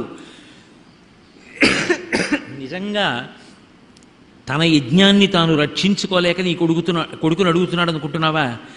ఆయన దగ్గర ఉన్నంత ధనుర్విద్య ఈ లోకంలో ఎవడి దగ్గర లేదు. అన్ని అస్త్రములు తెలిసిన్నవాడు విశ్వామిత్రుడు ఒక్కటే. ఆయన ఏష విగ్రహవాన్ ధర్మ, ఏష వీర్యవతాంబర, ఏష బుద్ధ్యాధికోలేకి తపసశ్చ పరాయణం. సాక్షాత్ వశిష్ఠుడు విశ్వామిత్రుడు గురించి చెప్పినటువంటి మాట. అసలు ధర్మము రాశీభూతమైతే అదే విశ్వామిత్రుడు, తపస్సు రాశీభూతమైతే అదే విశ్వామిత్రుడు. విశ్వామిత్రుణ్ణి మించిన బుద్ధిమంతుడు, విశ్వామిత్రుణ్ణి మించిన వీర్యవంతుడు. వీర్యవంతుడు అంటే తనని తాను కాపాడుకుంటూ ఎదురుగుండా నిలబడిన ఎన్ని వేల మందినైనా చంపగలిగిన ప్రజ్ఞ. అటువంటి ప్రజ్ఞ ఒక్క విశ్వామిత్రుని యందు తప్ప అన్యుల యందు లేదు. అటువంటి విశ్వామిత్రుడు నిజానికి నీ కొడుక్కి ఆ అస్త్రాలన్నీ ఇచ్చి బలపడేటట్టు చెయ్యడానికి తీసుకెడుతున్నాడు. అంతేకాని తనకి తాను రక్షించుకోలేక కాదు, తన యజ్ఞాన్ని తాను రక్షించుకోలేని వాడు కాదు. అమాయకుడా, పంపనంటామే, పంపన్నాడు. వశిష్ఠుడు చెప్పాడని వశిష్ఠుడు చెప్పాడని దశరథ మహారాజు గారు అంతఃపురంలోకి వెళ్ళి పిల్లాన్ని తీసుకొచ్చాడు. రాముడి వెంట లక్ష్మణుడు వచ్చాడు. సపుత్రమూర్ధ్నిపాఘ్రాయ రాజా దశరథ ప్రియం దదౌ కుశికపుత్రాయ సప్రీతేన అంతరాత్మన అంటారు మహర్షి. కొడుకుకి వయసు వచ్చిన తరువాత కూతుర్ని కానీ ఎక్కడ పడితే అక్కడ ముద్దులు పెట్టుకోకూడదు. అందుకని తల వంచి వాసన చూశాడు నుదురు మీద. అది ఆశీర్వచనం. ఆశీర్వచనం చేసి ఈయన ఏది చెప్తే అది చెయ్యమని విశ్వామిత్రుడికి అప్పచెప్పాడు. రాముడి వెంట లక్ష్మణుడు బయలుదేరాడు. కలిసి వెడుతున్నప్పుడు వర్ణించారు మహానుభావుడు వాల్మీకి మహర్షి. 3 తలల పాము నడిచి వెడితే ఎలా ఉంటుందో అలా ఉందిట రామలక్ష్మణులు వెడుతూ ఉంటే. ఎందుకని అంటే మధ్యలో తల, వెనక అక్షయబాణ తూణీరం, అందులోంచి బాణాల యొక్క మొనలు పైకి తేలి ఉన్నాయి. అది ఒక తలలా ఉందిట. పట్టుకున్న ధనస్సు పైభాగం ఒక తలలా ఉందిట. 3 తలల పాము వెడితే ఎలా ఉంటుందో అలా వెడుతున్నారట రాముడు వెనక లక్ష్మణుడు. విచిత్రం ఏమిటంటే రామాయణంలో ఒక అద్భుతమైనటువంటి ఘట్టము అక్కడ ఆవిష్కృతమైంది. త్యాగరాజస్వామికి గుండెల నిండా గురుభక్తి. అందుకు కదూ రామకృష్ణానంద స్వామి రూపంలో వచ్చి నారదుడు ఆయనకి స్వరార్ణవం గ్రంథం ఇచ్చాడు. ఆయన గురుభక్తి అటువంటిది. రాముడికున్న గురుభక్తి అంత గొప్పది. రామలక్ష్మణులు విశ్వామిత్రుడి వెంట వెళ్ళిపోతున్నారు. గురువుగారు ఇలా ఎంత దూరం నడవాలి అని అడగాల? వాళ్ళు ఏం అడగట్లేదు. గురువుగారితో కలిసి వెళ్ళడం కన్నా అదృష్టం ఈ లోకంలో ఇంకొకటి లేదు. గురువుగారితో వెడుతున్నాను చాలు. ముందు విశ్వామిత్రుడు నడుస్తున్నాడు, వెనక రాముడు నడుస్తున్నాడు, వెనక లక్ష్మణుడు నడుస్తున్నాడు. నడిచి వెళ్ళిపోయారు. చాలా దూరం వెళ్ళిపోయిన తర్వాత విశ్వామిత్రుడు ఆగి వెనక్కి తిరిగి చూశాడు. విశ్వామిత్రుడు ఆగి చూస్తే రాముడు ఆగాడు, రాముడు ఆగితే లక్ష్మణుడు ఆగాడు. అలకలల్లలాడగని ఆ సరయూ నదీ తీరంలో వెళ్ళిపోతుంటే ఆ గాలికి ముంగురులు కదిలి నుదుటి మీద పడుతుంటే ఆ రాముణ్ణి కందుల నిండా చూశాడు విశ్వామిత్రుడు. చూసి వెంటనే అన్నాడు, ఎంత గురుభక్తిరా రామా! ఎక్కడికెడుతున్నాం గురువుగారు అని కూడా అడగకుండా నా వెంట ఇంత దూరం నడిచి వచ్చావా? ఇంతకాలం దశరథ మహారాజు గారి పెద్ద కొడుకువై భోగాలలో ఉన్నావా? గురువుగారితో వెళ్ళేటప్పుడు ప్రశ్నలు కూడా అడగకూడదని నడిచి వచ్చేసావా అని మనసులో సంతోషపడిపోయి, గురువు సంతోషిస్తే ఏమి ఇవ్వలేడు? రామకృష్ణానంద స్వామి సంతోషిస్తే త్యాగరాజస్వామి వారిని ఎంత గొప్ప వాగ్గేయకారుణ్ణి చేశారు, స్వరార్ణవం ఇవ్వలా? అందుకే గృహాణవత్సలిలమ్మా భూత్కాలస్య పర్యయ మంత్రగ్రామం గృహాణత్వం బలాం అతిబలాం స్తథా. ఓ రామ, ఆచమనం చెయ్యి అన్నారు. కూర్చుని ఆచమనం చేశాడు. బల అతిబల అని రెండు బ్రహ్మాండమైనటువంటి విద్యల్ని రాముడికి ఇచ్చేశాడు. అవి రెండు ఉపదేశం చేశాడు. ఇప్పుడు ఆ విద్యలు వశపడిన కారణం చేత నశ్రమో నజ్వరో రూపేణ వాతస్య విపర్యయ నచ సుప్తం ప్రమత్తం వా దర్శయిష్యంతి నైరుతాహ అంటారు మహర్షి.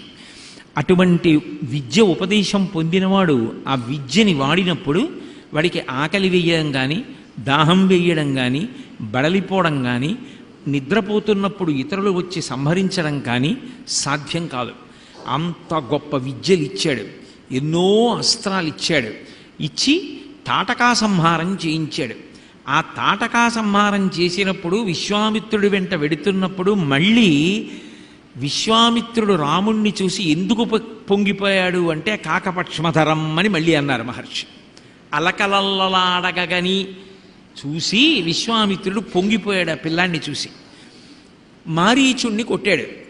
కొట్టినప్పుడు రామాయణంలో ఒక పెద్ద మలుపు తిరిగింది. రామాయణం తాటకిని చంపేశాడు రాముడు. సుబాహువుని ఆగ్నేయాస్త్రం వేసి చంపేశాడు. మిగిలిన రాక్షసుల్ని వాయవ్యాస్త్రం పెట్టి చంపేశాడు. ఒక్క మారీచుణ్ణి మాత్రం రాముడు చంపలేదు. ఎందుకు చంపలేదు అంటే ఒకటే జవాబు దానికి. భగవంతుడు అన్నవాడు ఒకడు ఉంటుంటాడు, వాడు నడిపిస్తూ ఉంటాడు కథని. రాముడు నరుడిగా ఉన్నాడు. రామాయణం జరగాలి అంటే, సీతాపహరణం జరగాలి అంటే భవిష్యత్తులో ఆ మారీచుడే మాయామృగం కింద రావాలి. మారీచుడు చచ్చిపోకూడదు. అందుకే సుబాహువుని చంపాడు, రాక్షసుల్ని చంపాడు, తాటకని చంపాడు. మారీచుడిని ఎందుకో చంపలేదు రాముడు. చంపకుండా లక్ష్మణుడి వంక తిరిగాడు. తిరిగి ఒక మాట అన్నాడు, చూశావా వీడు మాయావి, పిరికివాడు, నిజంగా నేను బాణం పట్టుకుంటే పారిపోతాడు, ఇలాంటి వాడిని నేను చంపను. కానీ నేను ఇప్పుడు ఒక గొప్ప పని చేస్తున్నాను చూడు లక్ష్మణ అని మానవం పరమోదార అస్త్రం పరమభాస్వరం చిక్షేప పరమక్రుద్ధౌ మారీచోరసిరాక్ష రాఘవ. నేను సీతీషు అనబడేటటువంటి మానవాస్త్రాన్ని ప్రయోగిస్తున్నాను. అది వీడిని 100 యోజనముల దూరం తీసుకుపోతుంది. వీడి ఒళ్ళంతా చల్లబడిపోతుంది. ఆ అస్త్రంతో కొట్టడం వల్ల చల్లబడిపోయి వీడికి స్పృహ ఉండదు. వీడు ఎక్కడో పడిపోతాడు. వీడికి తెలివి వచ్చి చూసేటప్పటికీ వీడు ఊహకందనంత దూరంలో పడిపోతాడు. పిరికివాడు, చంపడం ఎందుకు, దూరంగా కొట్టేస్తున్నానన్నాడు అని అంత దూరం కొట్టాడు. రాముడు ఎందుకో కొట్టకుండా, చంపకుండా మారీచుణ్ణి దూరంగా కొట్టి వదిలేశాడు. రాముడికి ఆ సమయంలో ఆ బుద్ధి ఎందుకు పుర్రెలోకి వచ్చిందో తెలుసున్నవాడు విశ్వామిత్రుడు ఒక్కడే. అందరినీ చంపిన రామా, మారీచుణ్ణి చంపకూడదన్న బుద్ధి నీకెందుకు పుట్టిందో నాకు తెలుసు. భగవంతుడు అలా ప్రచోదనం చేశాడు. వాడు చచ్చిపోతే రేపు సీతాపహరణానికి మాయామృగాన్ని సృష్టించేవాడు లేడు. అందుకని నీ బుద్ధిలో వాడిని చంపకూడదన్న ఆలోచన పుట్టింది. అందుకని మారీచుని మదమణచే వేళ చంపకుండా దూరంగా కొట్టి వదిలేశాడు. 100 యోజనముల అవతల పడిపోయాడు మారీచుడు. పడిపోయినవాడు విచిత్రం ఏమిటో తెలుసా? ఆనాటి నుండి వాడికి రాముడంటే హడల్. వాడిగా ఎప్పుడు రాముడిని చూడడానికి రాల. ఒకసారి తిన్నాడు దెబ్బ. రామాయణంలో సాధారణంగా రాముడి బాణానికి ఎదురు నిలబడి బ్రతికినవాడు కనపడ్డ మీకు రామాయణంలో. అలా బతికినవాడు ఎవడైనా ఉంటే మారీచుడు ఒకటే. ఒక మాట కాదు, 2 మాటలు. అది విచిత్రం. వాడు మళ్ళీ రాముణ్ణి చూడడానికి రాలేదు. కానీ రావణాసురుడు మారీచుడి దగ్గరికి వెళ్ళాడు ఒకసారి. వెళ్ళి ఈ మాయామృగ రూపాన్ని పొందు, సీతమ్మని ఆకర్షించు, నేను సీతమ్మని అపహరిస్తాను, లక్ష్మణుడు దూరంగా వెళ్ళిపోతాడన్నాడు. అంటే ఓ మాట చెప్పాడు మారీచుడు, నువ్వు ఎవరి జోలికెడుతున్నావో తెలుసా? రాముడి జోలికెడుతున్నావు. నేను ఎప్పుడు చూశానో తెలుసా రాముణ్ణి? ఏకవస్త్రధరోధన్వీ సఖీ కనకమాలయ. చాలా చిన్న పిల్లాడు, బ్రహ్మచారి, ఇంకా కొత్తగా యుద్ధాలు చేస్తున్నాడు. అప్పుడే చంపాడు మా అమ్మ తాటకని. విశ్వామిత్ర యాగ సంరక్షణం కోసం వచ్చాడు. ఏకవస్త్రధరు, బ్రహ్మచారి కదా, ఒక్క బట్టే కట్టుకున్నాడు. సిఖి, పిలక ముడేసుకుని ఉన్నాడు. కనకమాలయ, మెళ్ళో వాళ్ళ నాన్నగారు ఇచ్చిన బంగారం పూసల మాలోటి వేసుకున్నాడు. చాలా చిన్న పిల్లాడు. అప్పుడు కొట్టాడు నన్ను. అప్పుడు కొడితే ఇప్పటి వరకు నేను మళ్ళీ రాముడి పేరు ఎత్తలేదు. అందుకని మారీచుని మదమణచేవేళ ఎంత గొప్పగా పడిందో చూడండి.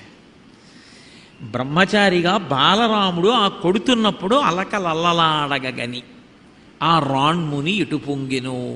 నేను దిద్దిన రాముడు నేనిచ్చిన అస్త్రాలతో అలా కొట్టాడు అని మారీచుడు రావణాసురుడితో ఒక మాట చెప్పాడు. కళత్రాణిచి సౌమ్యాని మిత్రవర్గం స్తథైవచ యదీచ్ఛసి చిరం భోక్తం మక్రుధా రామవిప్రియం. నీకంతమంది భార్యలున్నారు, కాంచనలంక ఉంది, పుష్పక విమానం ఉంది, హాయిగా భోగాలు అనుభవించు. రాముడి జోలికి వెళ్ళావో నువ్వు కాదు, నువ్వు, నీ భార్యలు, నీ పిల్లలు, నీ సైన్యం సమస్తం నశించిపోతాయి. రాముడి జోలికి మాత్రం వెళ్ళకు. నీ చెప్తున్న విను. రాముడి పరాక్రమం ఏమిటో నాకు తెలుసని చెప్పాడు. చెప్పడం కాదు, అక్కడే ఒక అద్భుతం చెప్పాడు. అందుకే రామాయణంలో రాముడి చేతిలో దెబ్బతిని అలా మారిన రాక్షసుడు రామాయణం మొత్తం మీద ఇంకొకడు లేడు. అది మారీచుడు ఒక్కడే. ఎంత పట్టుకున్నారో చూడండి త్యాగరాజస్వామి. అది త్యాగరాజస్వామి వారి కీర్తన అంటే అలా ఉంటుంది. మళ్ళీ రామాయణంలో బాలకాండ అయిపోయింది, అయోధ్యకాండ అయిపోయింది, అరణ్యకాండ వచ్చేసింది. రాముడు సీతమ్మతో లక్ష్మణస్వామితో కలిసి అరణ్యవాసం చేస్తూ పర్ణశాలలో కూర్చుని ఉన్నాడు. ఈ మారీచుడు చూశాడు. ఎప్పుడో చూశాను బ్రహ్మచారిగా, ఇప్పుడు ఈ పిల్లాడికి పెళ్ళైపోయింది, అరణ్యవాసానికి వచ్చాడు, నారచీరలు కట్టుకుని ఉన్నాడు. బహుశా ఇప్పుడు మనం ఏం చేయలేడేమో, వెళ్ళి సంహరిద్దామని పాతపగ దృష్టిలో పెట్టుకుని ఇంకో 2 రాక్షసుల్ని పిలిచాడు, ఎందుకైనా మంచిదని. ఆ 2 కూడా తీసుకుని రాముడు అక్కడ కూర్చుని ఉండగా విశేషమైన వేగంతో రాముడి మీదకి పరిగెడుతున్నారు. ఏదో పని చేసుకుంటున్న రాముడు యథాలాపంగా ఇలా చూశాడు వస్తున్న ముగ్గురిని. వెంటనే ధనస్సు చేత్తో పట్టుకుని 3 బాణాలు తీసి, ఆయన ఏం కంగారు పడలేదు, కంగారు పడకుండా 3 బాణములు తీసి విడిచిపెట్టాడు. మారీచుడికి తెలుసు రాముడి బాణం దెబ్బ ఎలా ఉంటుందో. అందుకని వెంటనే వెనక్కి తిరిగి విశేషమైన వేగంతో పారిపోయాడు. 2 బాణాలు మాత్రం ఏమయ్యాయంటే, 3 బాణాలు వేస్తే ఒకటి మారీచుడిని తరివింది, 2 2 రాక్షసుల గుండెల్లో గుచ్చుకుని 2 అక్కడే చచ్చిపోయారు. అప్పుడు పారిపోయి వచ్చేసాను రావణ. అప్పుడు పారిపోయి వచ్చేసిన వాడిని నువ్వు నమ్ము, ఆనాటి నుంచి ఈనాటి వరకు నేను గుహ దాటి బయటికి వెళ్ళను. ఎందుకు వెళ్ళనో తెలుసా? ఒక్కటే కారణం. నేను ఎప్పుడైనా గుహలోంచి బయటికి వెళ్ళాననుకో, వృక్షే వృక్షే చ పశ్యామి చీరకృష్ణాజినాంబరం పాశహస్తమివాంతకం గృహీత ధనుషం రామం పాశహస్తమివాంతకం. నాకు గుహ బయటికి వచ్చి ఇలా తలెత్తి చూశాననుకో, ప్రతి చెట్టు కొమ్మ మీద రాముడు ధనస్సు పట్టుకుని బాణం సంధిస్తూ కనపడతాడు. నాకు ఎక్కడ చూసినా రాముడే కనపడతాడు. అసలు నిజానికి ఈ జగత్తంతా రామమయంగా చూసినటువంటి భీతభక్తి పొందిన రాక్షసులలో మొట్టమొదటి వాడు మారీచుడే. భీతభక్తితో చూశాడు. అది సాత్విక భక్తి కాదు. అందుకే జగమంతా రామమయం, ఈ జగమంతా రామమయం అని చూశానని చెప్పడానికే వృక్షే వృక్షే చ పశ్యామి చీరకృష్ణాజినాంబరం. నాకు ఎక్కడ చూసినా రాముడే కనపడతాడు. రాముడు కనపడితే పోన్లే ఒక ఎత్తు. నాకు ఇంకో భయం ఏమిటో తెలుసా? బయటికి ఎందుకు వెళ్ళినా తెలుసా? ఎవరన్నా కనపడి ఒకవేళ నా దగ్గరికి వచ్చి రథం, రత్నం అలా ఏమైనా అందాం అనుకొని ముందు రా అన్నారనుకో, నేను పారిపోతా, తర్వాత మా అంటారేమో అని. రకారాదీని నామాని రామత్రస్తస్య రావణ రత్నాని చ రథాశ్చైవ విత్రాసనయింతిమే అన్నాడు. నా దగ్గరికి వచ్చి రా అంటే చాలు, నేను పారిపోతాను. ఆ తర్వాత మా అంటారేమో అని నాకు భయం. ఆయన దగ్గరికి నేను వెళ్ళనా మోసం చేయడానికి అని రావణాసురుడితో అడిగాడు. అంటే ఒక్కసారి కొడితే అంత దూరంలో పడ్డాడు. మళ్ళీ 2 గంటల తర్వాత వచ్చాడు. మళ్ళీ ఇంకోసారి కొడితే అసలు బయటికి రావడం అనేసి గుహలో పడి ఉన్నాడు. అది ఏమైందో తెలుసా? ఆఖరికి ఆ భీతభక్తిలో ఎప్పుడూ రాముణ్ణే రాముణ్ణే రాముణ్ణే రాముణ్ణే చూసేసి చూసేసి చూసేసి చచ్చిపోయే ముందు ఎదురుగుండా రాముడు కనపడి కొట్టాడు కదా బాణం పెట్టి మృగరూపంలో ఉంటే, ఆ రాముణ్ణి చూడ్డంలో రాముణ్ణే చూసి చూసి రాముణ్ణే తలచి తలచి రాముడి కంఠం మారీచుడికి వచ్చేసింది. భక్తితో ఉపాసన చెయ్యగా చెయ్యగా చెయ్యగా భగవద్రూపం భక్తుడికి వచ్చి సారూప్య మోక్షం అంటారు. అలా అయిపోయినట్టే రామకంఠం మారీచుడికి వచ్చేసింది. అంటే 2 కాండలలో కనపడితే రాముడెవరో వాడికి అర్థమైంది, బాగా అర్థమై అసలు రామాయణం 24,000 శ్లోకాలలో రాముడెవరో చెప్పినవాడు మారీచుడు ఒక్కడే. దశరథుడు కాదు, సీతమ్మ కాదు, హనుమ కాదు, లక్ష్మణ భరత శత్రుఘ్నులు కారు, ఎవ్వరూ కాదు. రాముడెవరో చెప్పండి అంటే ఇప్పటికీ మనందరం ఎవరు చెప్పిన శ్లోకం చెప్తామంటే మారీచుడు చెప్పిన శ్లోకం చెప్తాం. రామో విగ్రహవాన్ ధర్మ సాధు సత్యపరాక్రమ రాజా సర్వస్య లోకస్య దేవానాం ఇవ వాసవ. ఈ శ్లోకం చెప్పినవాడు మారీచుడు చెప్పాడు. రాముడంటే ధర్మము రాశీభూతమైతే అదే రాముడు అని చెప్పాడు. అంతగా రాముడి గురించి అర్థమైంది. అంటే మారీచుని మదమణచేవేళ అలా బాణప్రయోగం చేసేటప్పుట త్యాగరాజస్వామి ఇంకో మాట అన్నారు. చెలువు మీరగను అంత అందంగా యుద్ధం చేస్తారట. అదేమిటి? ఎవడైనా ఏదో బొమ్మ గీస్తుంటే అందంగా గీశారండి అనొచ్చు. ఏదో ఆయన చక్క మెళ్ళలో హారాలు వేసుకుని ఓ ఉన్నతాసనం మీద కూర్చుని ఉంటే ఆయన చక్కగా కూర్చున్నాడండి మహారాజు అనొచ్చు. అంతేగాని యుద్ధం చేసేటప్పుడు కోపంగా ఉండి బాణాలు పట్టుకుని అవతల వాడిని కొడుతుంటే అందంగా ఉంటారా? కానీ రాముడి గొప్పతనం ఏమిటో తెలుసా? మిగిలిన యోధులలోనూ లేని గొప్పతనం ఒక్క రాముడిలోనే కనపడుతుంది. ఇప్పుడు ఈ పంఖ ఉందనుకోండి, ఇలా ఉంటే దాని రెక్కలు లెక్కెట్టచ్చు 3 అది విపరీత వేగంతో తిరుగుతోందనుకోండి, మీరు దాని రెక్కలు లెక్కెట్టగలరా? లెక్క పెట్టలేరు. రాముడు ఎదురుగుండా రాక్షసులందరూ నిలబడ్డారనుకోండి, రాముడు ఒక్కడే యువతల వైపు నిలబడి యుద్ధం చేస్తున్నాడు అనుకోండి, రాముడి చెయ్యి ఎప్పుడు తిరిగిందో మీకు కనపడదు. ఎప్పుడు చెయ్యి ఇలా తిప్పాడో, బాణం ఎప్పుడు తీశాడో, వింటినారికి ఎప్పుడు తొడిగాడో, ఎప్పుడు ఆకర్ణాంతం లాగాడో, ఎప్పుడు వదిలాడో కనపడదు. సరికదా బడలిపోడు, చిరునవ్వుతో యుద్ధం చేస్తాడు. అసలు అలా యుద్ధం చేసినటువంటి రాముడి యొక్క అందాన్ని చూసి మోజుబడి మనసు పారేసుకున్నది శూర్పణఖ. రామాయణంలో రాముడి యుద్ధం చూసి మోజు పడ్డారు చాలామంది. అందుకే అది చూసే ఆశ్చర్యపోయి ఎదురుగుండా ఉన్న వాళ్ళ యొక్క తలలు తెగిపోవడాన్ని బట్టి రాముడు వేస్తున్నాడు బాణాలని చెప్తారు తప్ప చెయ్యి బాణం అవేం కనపడవిహ. అందుకంటాడు గోపరాజు గారు, యుద్ధం వచ్చిందనుకోండి అసలు ఆ భుజాలు కదులుతుంటే అవి తాండవం చేసినట్టు ఉంటాయిట. బండన భీముడు అర్థజన బాంధవుడుజ్వల బాణతూణ కోదండ కళాప్రచండ భుజతాండవ కీర్తికి రామమూర్తికి రెండవ సాటి దైవమికలేడనుచున్ గడకట్టి భేరికాడండడండ నిడదంబుల జండము నిండ మత్త వేదండము నిక్కి చాటదను దాశరథి కరుణాపయోనిధి అంటాడు. 14,000 మంది కరదూషణాది రాక్షసుల్ని ఒక్క రాముడే పడగొట్టేశాడు. అంతటి యోధాన యోధుడు.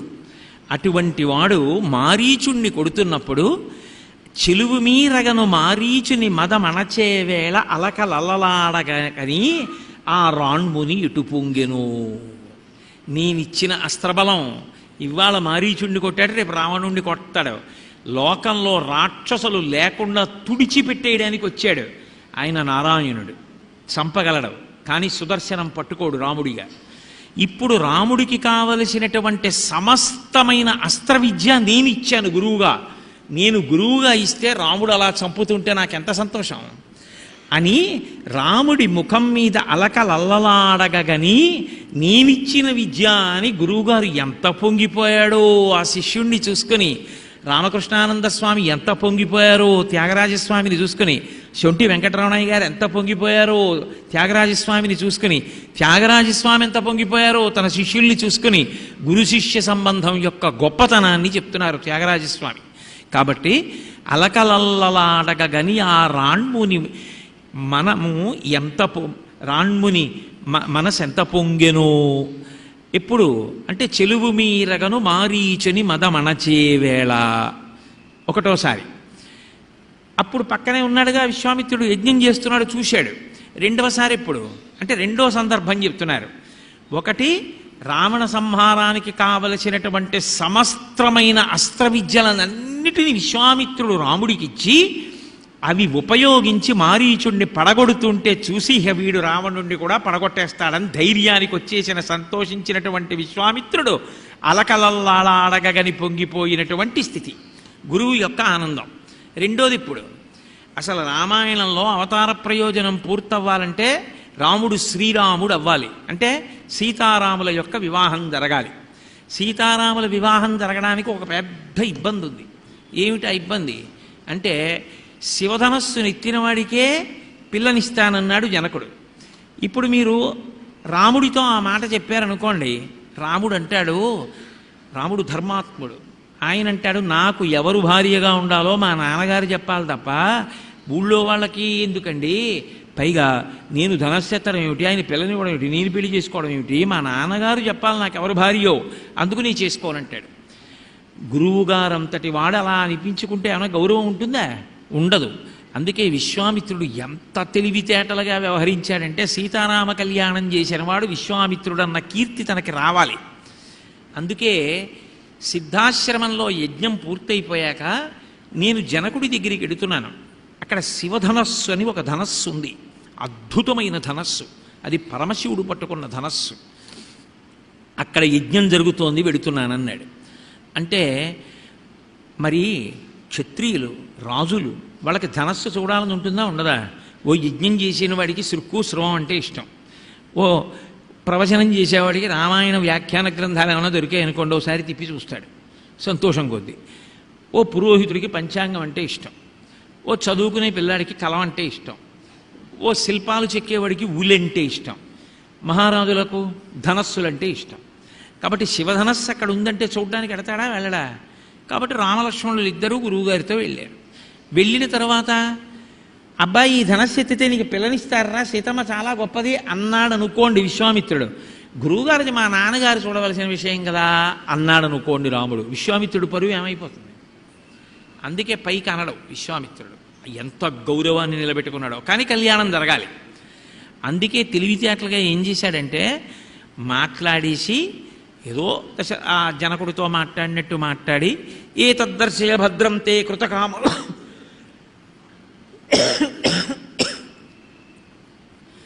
ఏతద్దర్శయ భద్రం తే కృతకామౌ నృపాత్మజౌ దర్శనాదస్య ధనుషో యథేష్టం ప్రతియాస్యత అన్నాడు. వాళ్ళిద్దరూ రాజకుమారులు, దశరథుడి కొడుకులు. వాళ్ళకి ధనస్సులు చూడడం అంటే ఇష్టం. ఓ జనక మహారాజా నీ దగ్గర శివధనస్సు ఉంది కదా, ఓసారి చూపించు, చూసేసి వాళ్ళు వెళ్ళిపోతారు అన్నాడు. అంటే ఆయన బలహీనత ఏమిటో తెలుసు విశ్వామిత్రుడికి. ఆ మాట అన్నారనుకోండి ఇంకా కథ మొదలెడతాడు జనక మహారాజు. ఒక్కొక్కడికి ఒక్కొక్క బలహీనత, ఏ సందర్భంలో ఏది మాట్లాడాలో కాదు. ఇక ఎప్పుడు కనపడినా అక్కర్లేని విషయాలన్నీ ఎప్పుడో 1473 86 మొదలెడితే కదిపారనుకోండి శివధనస్సు విషయం, వెంటనే మొదలెడతారు జనక మహారాజు గారు. అందుని మొదలెట్టాడు. అథమే కృషత క్షేత్రం లాంగలాదుద్దితామయా క్షేత్రం శోధయతా లబ్ధ్వానాంనాసీతి ఇది విశ్రుత అని మొదలెట్టాడు. నేను ఒకసారి యజ్ఞం చేద్దామని భూమిని దున్నుతున్నాను. దున్నుతుంటే పద్మావతీదేవి దొరికినట్టు ఏదో మందసంలో దొరకలేదు, భూమిలోంచి పైకి లేచింది ఉద్దిత. కుండలినీ శక్తి జగన్మాత లలితాపరాభట్టారికా స్వరూపం అని అర్థం దానికి. ఉద్దిత అంటే అటువంటి జగన్మాత భూమిలోంచి పైకి లేచి తనకి తానే పేరు పెట్టుకుంది, నేను పెట్టలేదు. సీతానాం నేతి విశ్రుత, తన పేరు సీత అని తానే పెట్టుకుంది. కానీ నేను ఈమె నాకేమవుతుంది అని చేతులతో ఇలా పట్టుకున్నాను. ఆమెతో అనుబంధం ఏమిటో తెలిస్తే కదా ధర్మం. కూతురైతే ఓ ధర్మం, కోడలైతే ఓ ధర్మం, మనవరాలైతే ఓ ధర్మం, చెల్లెలైతే ఓ ధర్మం, భార్య అయితే ఓ ధర్మం. ఆమె తనకేమిటి అని పట్టుకున్నాడు. పట్టుకుంటే అంతరిక్షంలోంచి వాక్కు వినపడింది. అంతరిక్షే చవాగుక్తా ప్రతిమా మానుషీకిల ధర్మేణ తనయాతవా, ఈమె కావాలని నీకు కూతురుగా వచ్చింది కాబట్టి తండ్రిగా ప్రవర్తించు అని.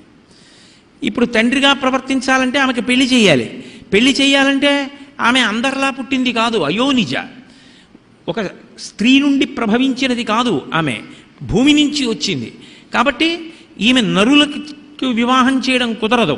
ఈమెకి తగిన వరుడు పరబ్రహ్మం. ఎక్కడ పుట్టాడో ఎవరికి తెలుసు. అందుకని ఆ పరబ్రహ్మం యొక్క ధనస్సు నా దగ్గర ఉంది, శివధనస్సు ఎవడెక్కు పెడితే వాడికి ఇస్తానన్నాడు. చాలామంది వచ్చారు, ఎక్కుపెట్టిన వాళ్ళు లేరు. ఎక్కు పెట్టలేకపోయిన వాళ్ళందరూ కలిపి బయట ఓ సంఘం పెట్టుకున్నారు. జనకుడు మనకి పిల్లని ఇవ్వడు, మనం ధనస్సు ఎత్తలేకపోతున్నాం, అవమానం అయిపోతున్నాం, ముందు జనకుడిని చంపేద్దాం, తర్వాత సీతమ్మని ఎవరు పెళ్లి చేసుకోవాలన్నది ఆలోచిద్దాం. ఇవి కనపడుతుంటాయి కదూ. ముందు అవతలవాడు పోతే చాలు, తర్వాత మనలో ఎవరేదవ్వాలన్నది తర్వాత చూసుకుందాం. కాబట్టి జనక మహారాజు గారు ముందు చనిపోతే చాలు, ఆ తర్వాత మనలో ఎవరు సీతమ్మని చేసుకోవాలో తర్వాత చూసుకుందాం అని నిర్ణయానికి వచ్చి జనకుడి మీద యుద్ధానికి వచ్చారు. పాప ఆయనకి జీవోపకరణములు తరిగిపోయాయి, కోటలో తినడానికి తాగడానికి ఇక పదార్థాలు లేవు. ఆయన దేవతల్ని ఉపాసన చేశాడు, వాళ్ళు దేవతా సైన్యాన్ని ఇచ్చారు. ఆయన బయట వాళ్ళందరినీ ఓడించాడు. అప్పటి నుంచి శివధనస్సు ఎత్తినవాడు లేడు, సీతమ్మకి వివాహం అవ్వలేదు. ఆ శివధనస్సు ఇది. ఈ శివధనస్సు విశ్వామిత్ర మహర్షి నువ్వు ఈ పిల్లలకి చూపించమంటున్నావు, చూపిస్తాను. చూపించిన తరువాత యద్యస్య ధనుషో రామ కుర్యాదారోపణం మునేహే సుతాం అయోనిజాం సీతాం దద్యాం దశరథేరహం. అది జనక మహారాజు గారి యొక్క గొప్పతనం. తీరా చూపించిన తర్వాత రాముడు వచ్చి నేను ఎత్తుతానన్నాడు అనుకో, ఎత్తాడనుకో, తప్పకుండా నేను ఈ పిల్లనిచ్చి పెళ్లి చేస్తా. ఎవరా పిల్ల? సుతాం అయోనిజాం సీతాం. అయోనిజ భూమిలోంచి వచ్చింది, నా కూతురు. నేను ఆమెని కన్యాదానం చేస్తాను. అదేమి నాన్నగారు అందో, నా కూతురికి నేనంటే అంత ప్రేమ, నీ చెప్పిన మాట వింటుంది, నేను కన్యాదానం చేస్తాను. సరేనా? అక్కడ వరకు బాగానే ఉంది రామాయణం. అక్కడే ఓ అనకూడని మాట అన్నాడు జనకుడు.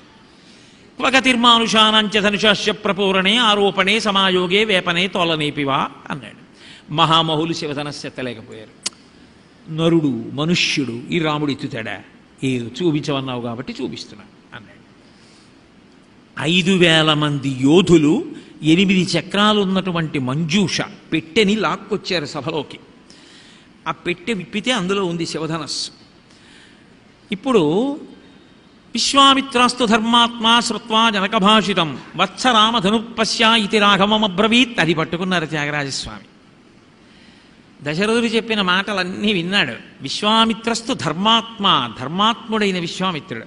చూడవాయ్, ఎవరు ఎక్కువ పెట్టలేకపోయారట, నువ్వు ఎక్కువ పెట్టి పెళ్ళైపోతుంది నీకు సీతమ్మతో అన్నాడు అనుకోండి. గురువుగారు అదేం మాట, మా నాన్నగారు కదా చెప్పాలి అన్నాడు అనుకోండి, పరువు ఏమవుతుంది విశ్వామిత్రుడిది. అందుకే విశ్వామిత్రుడు మహాగంభీర స్వభావం, బయటపడడం. కానీ సీతారామ కళ్యాణం జరగాలి. అందుకే విశ్వామిత్రస్తు ధర్మాత్మ శ్రుత్వా జనకభాషితం. జనకుడు చెప్పిన మాట విన్నాడు, ఇలా తిరిగాడు, అలా నిలబడి ఉన్నాడు రాముడు. గురువుగారు చెప్తే తప్ప ఏ పని చేయడు. వత్సరామ ధనుపశ్య ఇది రాఘవం అబ్రవీత్. కనుబొమలు ఇలా పైకెత్తి సంజ్ఞ చేశాడు. రామ చూడు అన్నాడు. అంతే. శివధనస్సు ఎత్తి వింటినారి తొడుగు, పిల్లని పెళ్లి చేసుకో, ఇవన్నీ ఏం చెప్పలేదు విశ్వామిత్రుడు. కనుసైగా చేశాడు. వత్సరామ ధనుపశ్య. వత్సరామ ఎంత ప్రేమతో పిలుస్తాడో. రామ చూడు ధనస్సు అన్నాడు. కనుసైగా చేశాడు. అంటే అదేదో చాటుమాటు అని కాదు, ఆ శ్లోకంలోనే ఆ భావం కనపడుతూ ఉంటుంది కదూ మీకు. నేను అందుకే రామాయణం కనపడుతుందన్నాను. వత్సరామ ధనుపశ్య అన్నప్పుడు కనుబొమ్మలు మీరైనా ఎత్తుతారా? కనుసైగా చేశాడు. రాముడు గబగబా ధనస్సు దగ్గరికి వెళ్ళాడు, చూశాడు. చాలా బాగుంది గురువుగారు అని వెనక్కి వెళ్ళిపోయాడు అనుకోండి. ఏమైనా బాగుంటుందా? రాజ్యాన్ని ఏలే రాజు కొడుకు ధనస్సును చూసి చాలా బాగుందండి అని వెనక్కి వెళ్ళిపోతాడా? ఏం చేయాలి? గురువుగారు ఒక్కసారి ముట్టుకోవాలందో, ఒకసారి ఎక్కువ పెట్టాలంది గురువుగారు, అంతే కదా క్షాత్రం. అందుకని ఆయన అన్నాడు, ఇదం ధనుర్వరం బ్రహ్మం సంస్పృశామి ఇహపాణిన యత్నమామి భవిష్యామి వేపనే తోలనేపివా అన్నాడు. గురువుగారు ఏమి ధనస్సు గురువుగారు, ఇది అద్భుతం, నేను ఎప్పుడు చూడలేదు, చాలా గొప్పగా ఉంది. గురువుగారు మీరు అనుమతిస్తే ముట్టుకుంటా, అవకాశం ఉంటే ఎత్తుతా, ముట్టుకోవచ్చా అన్నాడు. ఎందుకని? పిల్ల కోసం కాదు, తన మర్యాద కోసం. మహారాజ కుమారుడిగా అది మర్యాద. అప్పుడు బాఢమిచ్చేవ తం రాజా మునిశ్చ సంభాషత. జనక మహారాజు గారి గొడవ ఏమిటంటే అలాగే అంటే అత్తలేక ఊరుకుంటాడు, పెట్టి లోపలికి తీసుకుపోతారు, వెళ్ళిపోతాడని ఆయన కంగారు అయింది. ఇలా ఎంతమంది వచ్చారు, ఎంతమంది వెళ్ళిపోయారని. అడగపోయినా జనక మహారాజు గారు బాఢం అలాగే అన్నాడు. విశ్వామిత్రుడికి తెలిసి ఎత్తుతాడని, అందుకని బాఢం అన్నాడు. బాఢం అంటే ఏమిటంటే అలాగే అని. బాఢం ఇలా కనుసైగా బాఢం అన్నాడు, ఎత్తు అని అనుజ్ఞనిచ్చాడు. ఆ కనుసైగా తెలిసి గురువుగారు ముట్టుకో నీ సంకల్పము సిద్ధిస్తుంది అని మనసులో అన్నారు అంటే గురువుగారి మాట జరగకుండా ఉండదు, ఎత్తి తీరుతాను. ఇంతమంది ఎత్తలేని శివధనస్సు రాముడిత్తాడన్న కీర్తి మూటగట్టుకుంటాను. గురువుగారు అన్నారు కాబట్టి జరుగుతుంది. ఇది రామహృదయం. రాముడు ఎత్తాలి, సీతారామ కళ్యాణం జరగాల, ఆ కీర్తి నాకు రావాలి. విశ్వామిత్ర హృదయం. ఇద్దరు పైకి మాత్రం చెప్పుకోడు, ఎవరి గౌరవం వాళ్ళు కాపాడుకుంటారు. అందుకని కనుసైగా తెలిసి. ఇప్పుడు ఆయన అనుకుంటున్నాడు ఎత్తబోయి బోర్లా పడిపోతాడా, అయిపోతుంది కథ అనుకుంటున్నాడు. ఆరోపయిత్వా ధర్మాత్మా పూరయామాస తద్దనుహు తత్వభంజధనుర్మధ్యే నరశ్రేష్ఠో మహాయశాహ. ఆ ధనస్సుని అవలీలగా పైకి ఎత్తేయడం అయిపోయింది, వింటినారి విప్పేయడం అయిపోయింది, పైకి తొడగడం అయిపోయింది, ఆకర్ణాంతం లాగడం, పెళపెళధ్వనులతో శివధనస్సు విరిగిపోవడం అయిపోయింది. రాముడు, లక్ష్మణుడు, విశ్వామిత్రుడు, జనకుడు తప్ప సభలో ఉన్న అందరూ ఆ శబ్దానికి మూర్ఛపోయారు. ఇప్పుడు జనకుడు ఏం చేశాడంటే గబగబా బంగారు కలశతో నీళ్లు పట్టుకుని రాముడి దగ్గరికి వచ్చాడు. నేను నీకు కన్యాదానం చేస్తున్నాను, చెయ్యి చాపు నీళ్లు పోసేస్తానన్నాడు. రాముడు అన్నాడు, దీయమానాం నతుతదా ప్రజజగ్రాహ రాఘవ అవిజ్ఞాయ పితుశ్చంథ అయోధ్యాధిపతే ప్రభో. బాలకాండలో లేదు, అయోధ్యకాండలో ఉంది, అనసూయమ్మకి సీతమ్మ చెప్పిన చోట. పిల్లనివ్వడానికి నువ్వెవరు, పుచ్చుకోవడానికి నేనెవరు? ఆమె నాకు భార్యగా తగినదో కాదో నిర్ణయించవలసింది దశరథుడు.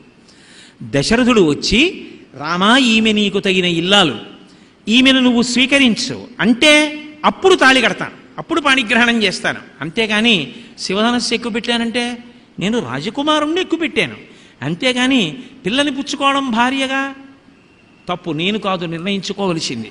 ఒక వ్యక్తికి భార్యగా ఎవరుండాలో నిర్ణయించవలసినది తండ్రియే. దీయమానాం నతు తదా ప్రతిజగ్రాహ రాఘవా అవిజ్ఞాయ పితుశ్చంథ అయోధ్యాధిపతే ప్రభో. అయోధ్యాధిపతి అయిన మా తండ్రి దశరథ మహారాజు నిర్ణయిస్తే తప్ప నేను చేసుకోను. సీతారామ కళ్యాణంలో పెద్ద మలుపు ఏమిటంటే ఆ దశరథ మహారాజు గారు కూడా నిర్ణయం ఏం చేయలేదు. నిజానికి ఆయన కూడా జనక మహారాజు గారి యొక్క ప్రతిహారులు ఎడితే వశిష్ఠో వామదేవశ్చాజాబాలి యథకాశ్యప కాత్యాయన సుయజ్ఞశ్చా గౌతమో విజయస్తథా. ఋషులందరూ సభలో ఉన్నారు. వాళ్ళని అడిగాడు జనక మహారాజు, ఇరిజో రోచతే వృత్తం జనకస్య మహాత్మనః. మీకు జనక మహారాజు గారి యొక్క నడవడి ఎటువంటిదో తెలుసా, మనం వియ్యం అందచ్చా అని అడిగాడు.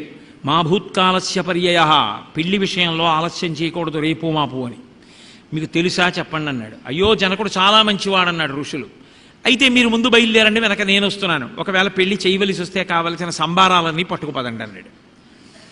అందరూ కలిసి మిథిలా నగరానికి చేరుకున్నారు.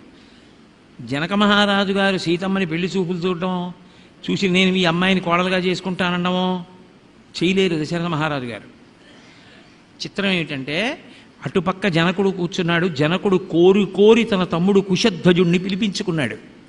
యువతల పక్కన దశరథ మహారాజు గారు కూర్చున్నాడు. ఆయనకి బ్రహ్మగారు వశిష్ఠుడు కూర్చున్నాడు.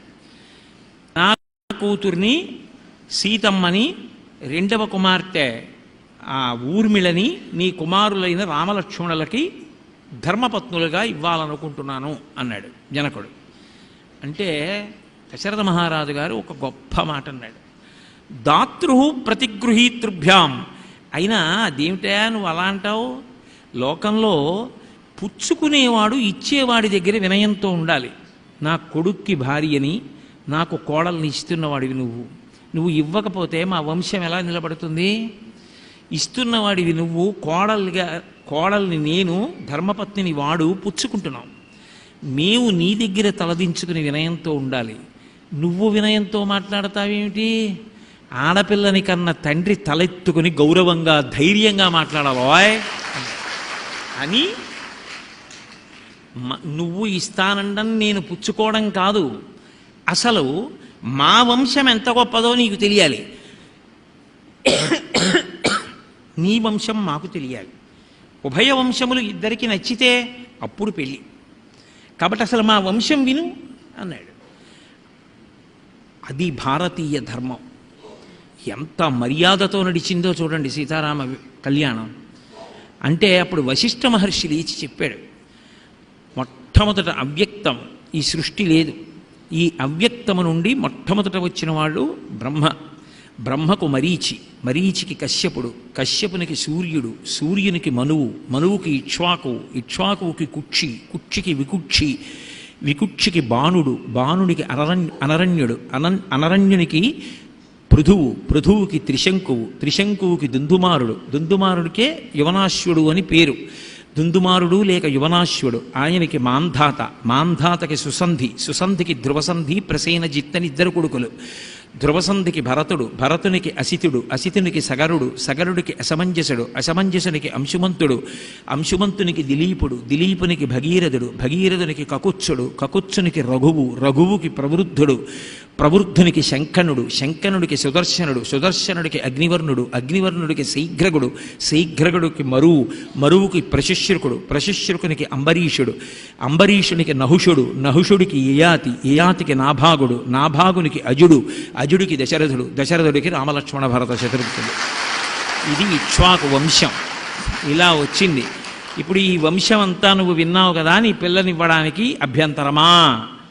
నాకే అభ్యంతరం లేదు, కానీ మీరు ఎంత మర్యాదగా మీ వంశం గురించి చెప్పారో అంత మర్యాదగా నేను కూడా నా వంశం గురించి చెప్పాలి అని జనకుడు తన వంశాన్ని చెప్పాడు.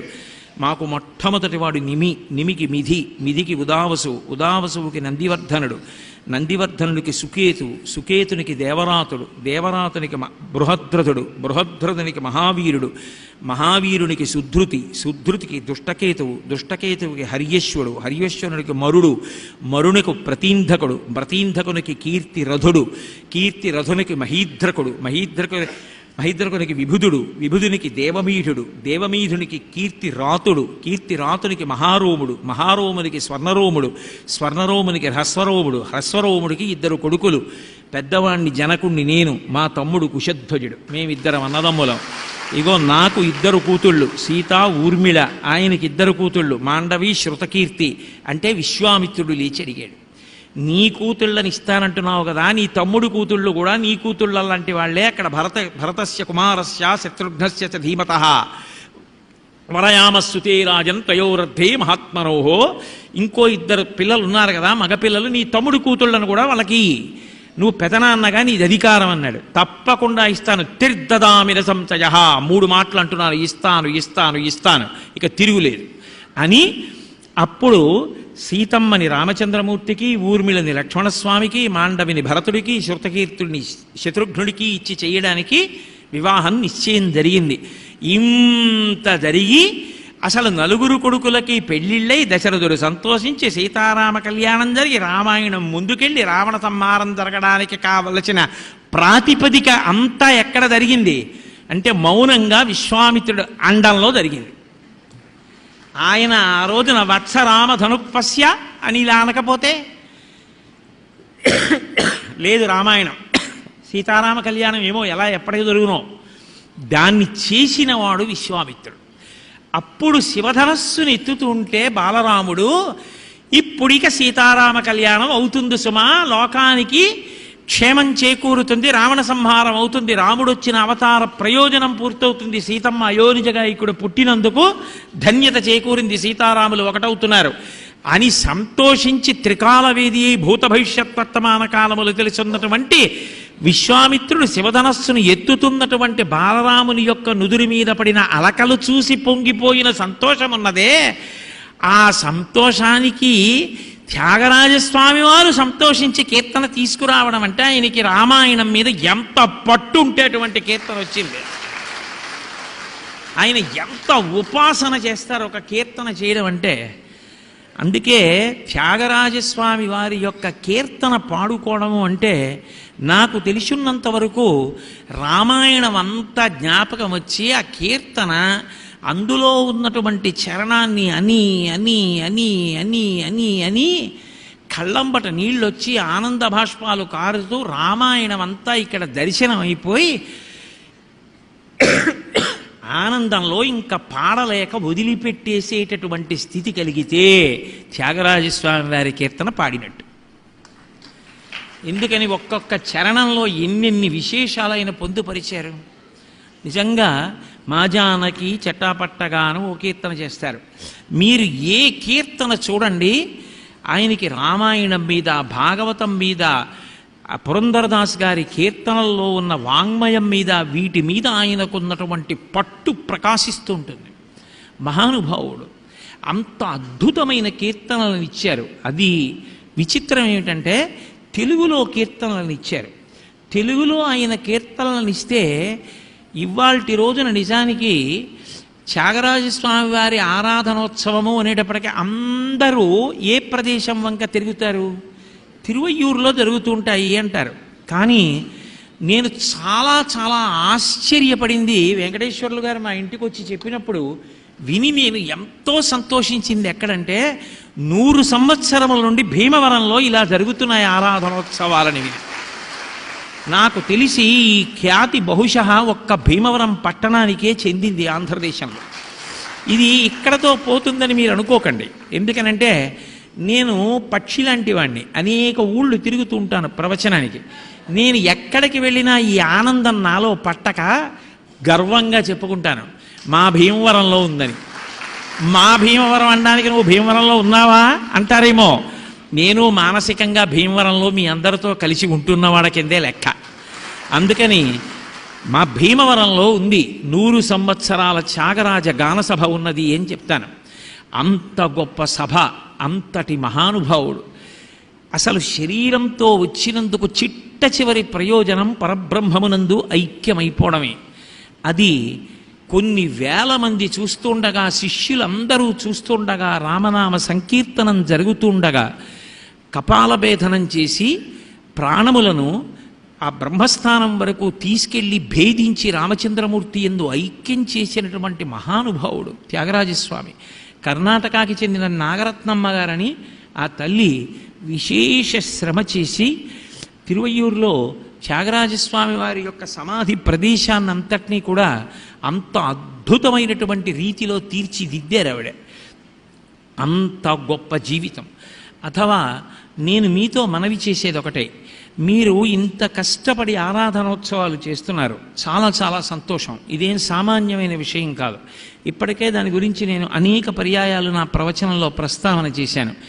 నేను మీ అందరితో చేసే విజ్ఞాపన ఒక్కటే, మళ్ళీ త్యాగరాజస్వామి వంటి విద్వాంసులు ఏర్పడాలి, అటువంటి వాగ్గేయకారులు రావాలి అంటే త్యాగరాజస్వామి వారి జీవితంలో ఉన్నటువంటి ఘట్టాల గురించి మీ పిల్లలకి చెప్తూ ఉండండి. త్యాగరాజస్వామి వారి యొక్క జీవిత చరిత్ర చదవండి.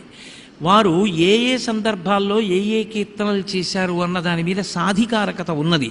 ఒకప్పుడు నేను కాకినాడ పట్టణంలో పెద్దాడ సూర్యకుమారి గారని సంగీత విద్వాంసురాలతో కలిసి త్యాగరాజస్వామి వారు చేసిన అనేక కీర్తనలు ఏ ఏ సందర్భాల్లో చేశారో వాటి మీద వ్యాఖ్యానాలు కూడా చేశాను భగవంతుడి అనుగ్రహం చేత. అందున ఆ పంచరత్న కీర్తనలు చాలు. ఎందరో మహానుభావులు, అందరికీ వందనములు. ఏమి కీర్తనలవి, అజరామరం. త్యాగరాజస్వామి వారి జీవితంలో గురుభక్తి ఉంది. త్యాగరాజస్వామి వారి జీవితంలో దేశభక్తి ఉంది. త్యాగరాజస్వామి వారి జీవితంలో పెద్దల పట్ల వినయ విధేయతలతో కూడుకున్నటువంటి విధానం ఉన్నది. త్యాగరాజస్వామిలో గొప్ప తృప్తి ఉన్నది. మహారాజులే వచ్చి కానుకలిచ్చిన నిధి చాలా సుఖమా, రాముని సన్నిధి చాలా సుఖమా అని ఈ ద్రవ్యం చేత ఈ భిక్షాద్రవ్యమంతా కూడా కళంకితమైపోయిందని వీధిలో పారబోసి వెళ్ళిపోయారు. అంత తృప్తితో జీవించినటువంటి వ్యక్తి. ఇవాల్టి సమాజంలో ఊరికే పరుగులు తీసేటటువంటి జీవనంలో తృప్తితో బతకడం అన్నది ఎంత గొప్ప విషయం. అటువంటి జీవితానికి త్యాగరాజస్వామి ఎంత గొప్పగా చివరి హద్దయి నిలబడి ఉన్నారు అన్నది మీ పిల్లలకి త్యాగరాజస్వామి వారి యొక్క జీవిత వృత్తాంతాన్ని కథలు కథలుగా చెప్పి వాళ్ళకి ఆదర్శం చెయ్యండి. అలాగే త్యాగరాజస్వామి వారి యొక్క కీర్తనలో ఒక కీర్తన ఏదైనా పిల్లలకి పాఠంగా చెప్పి సంగీతం నేర్పేటప్పుడు ఆ కీర్తనలో ప్రతిపాదింపబడినటువంటి విషయం మీద మీ శిష్యులకు సాధికారత కల్పించండి. ఇదిగో ఇందుకు ఈ కీర్తనలో ఈ విషయాన్ని ప్రతిపాదించారు, ఈ భావన ఇలాగే ఉండాలి అంటే ఎక్కడ పడితే అక్కడ విరవకూడదు, విరవకుండా భావన ప్రతిపాదితమయ్యేటట్టు అది నువ్వు పాడుకుంటుంటే ఇంకా బాగా రామాయణం జ్ఞాపకం రావాలి. త్యాగరాజస్వామి వారి కీర్తనల్లో ఒక 6-7 కీర్తనలు గురుముఖత నేర్చుకునేటప్పటికీ శిష్యులు తల్లిదండ్రుల్లో మేనమామనో పినతండ్రినో పెద్ద తండ్రినో అడిగి రామాయణం అన్ని కాండలు తెప్పించుకొని చదవాలనేటటువంటి కుతూహలం పొందాలి. అలా ప్రతి ఇంటా రామాయణం ఉండడానికి, రామాయణం చదువుకోవడానికి, ధర్మం నిలబడడానికి, మానవత్వం నిలబడడానికి త్యాగరాజస్వామి వారి జీవితం, త్యాగరాజస్వామి వారి కీర్తనలు ఆధారభూతములవుతాయి.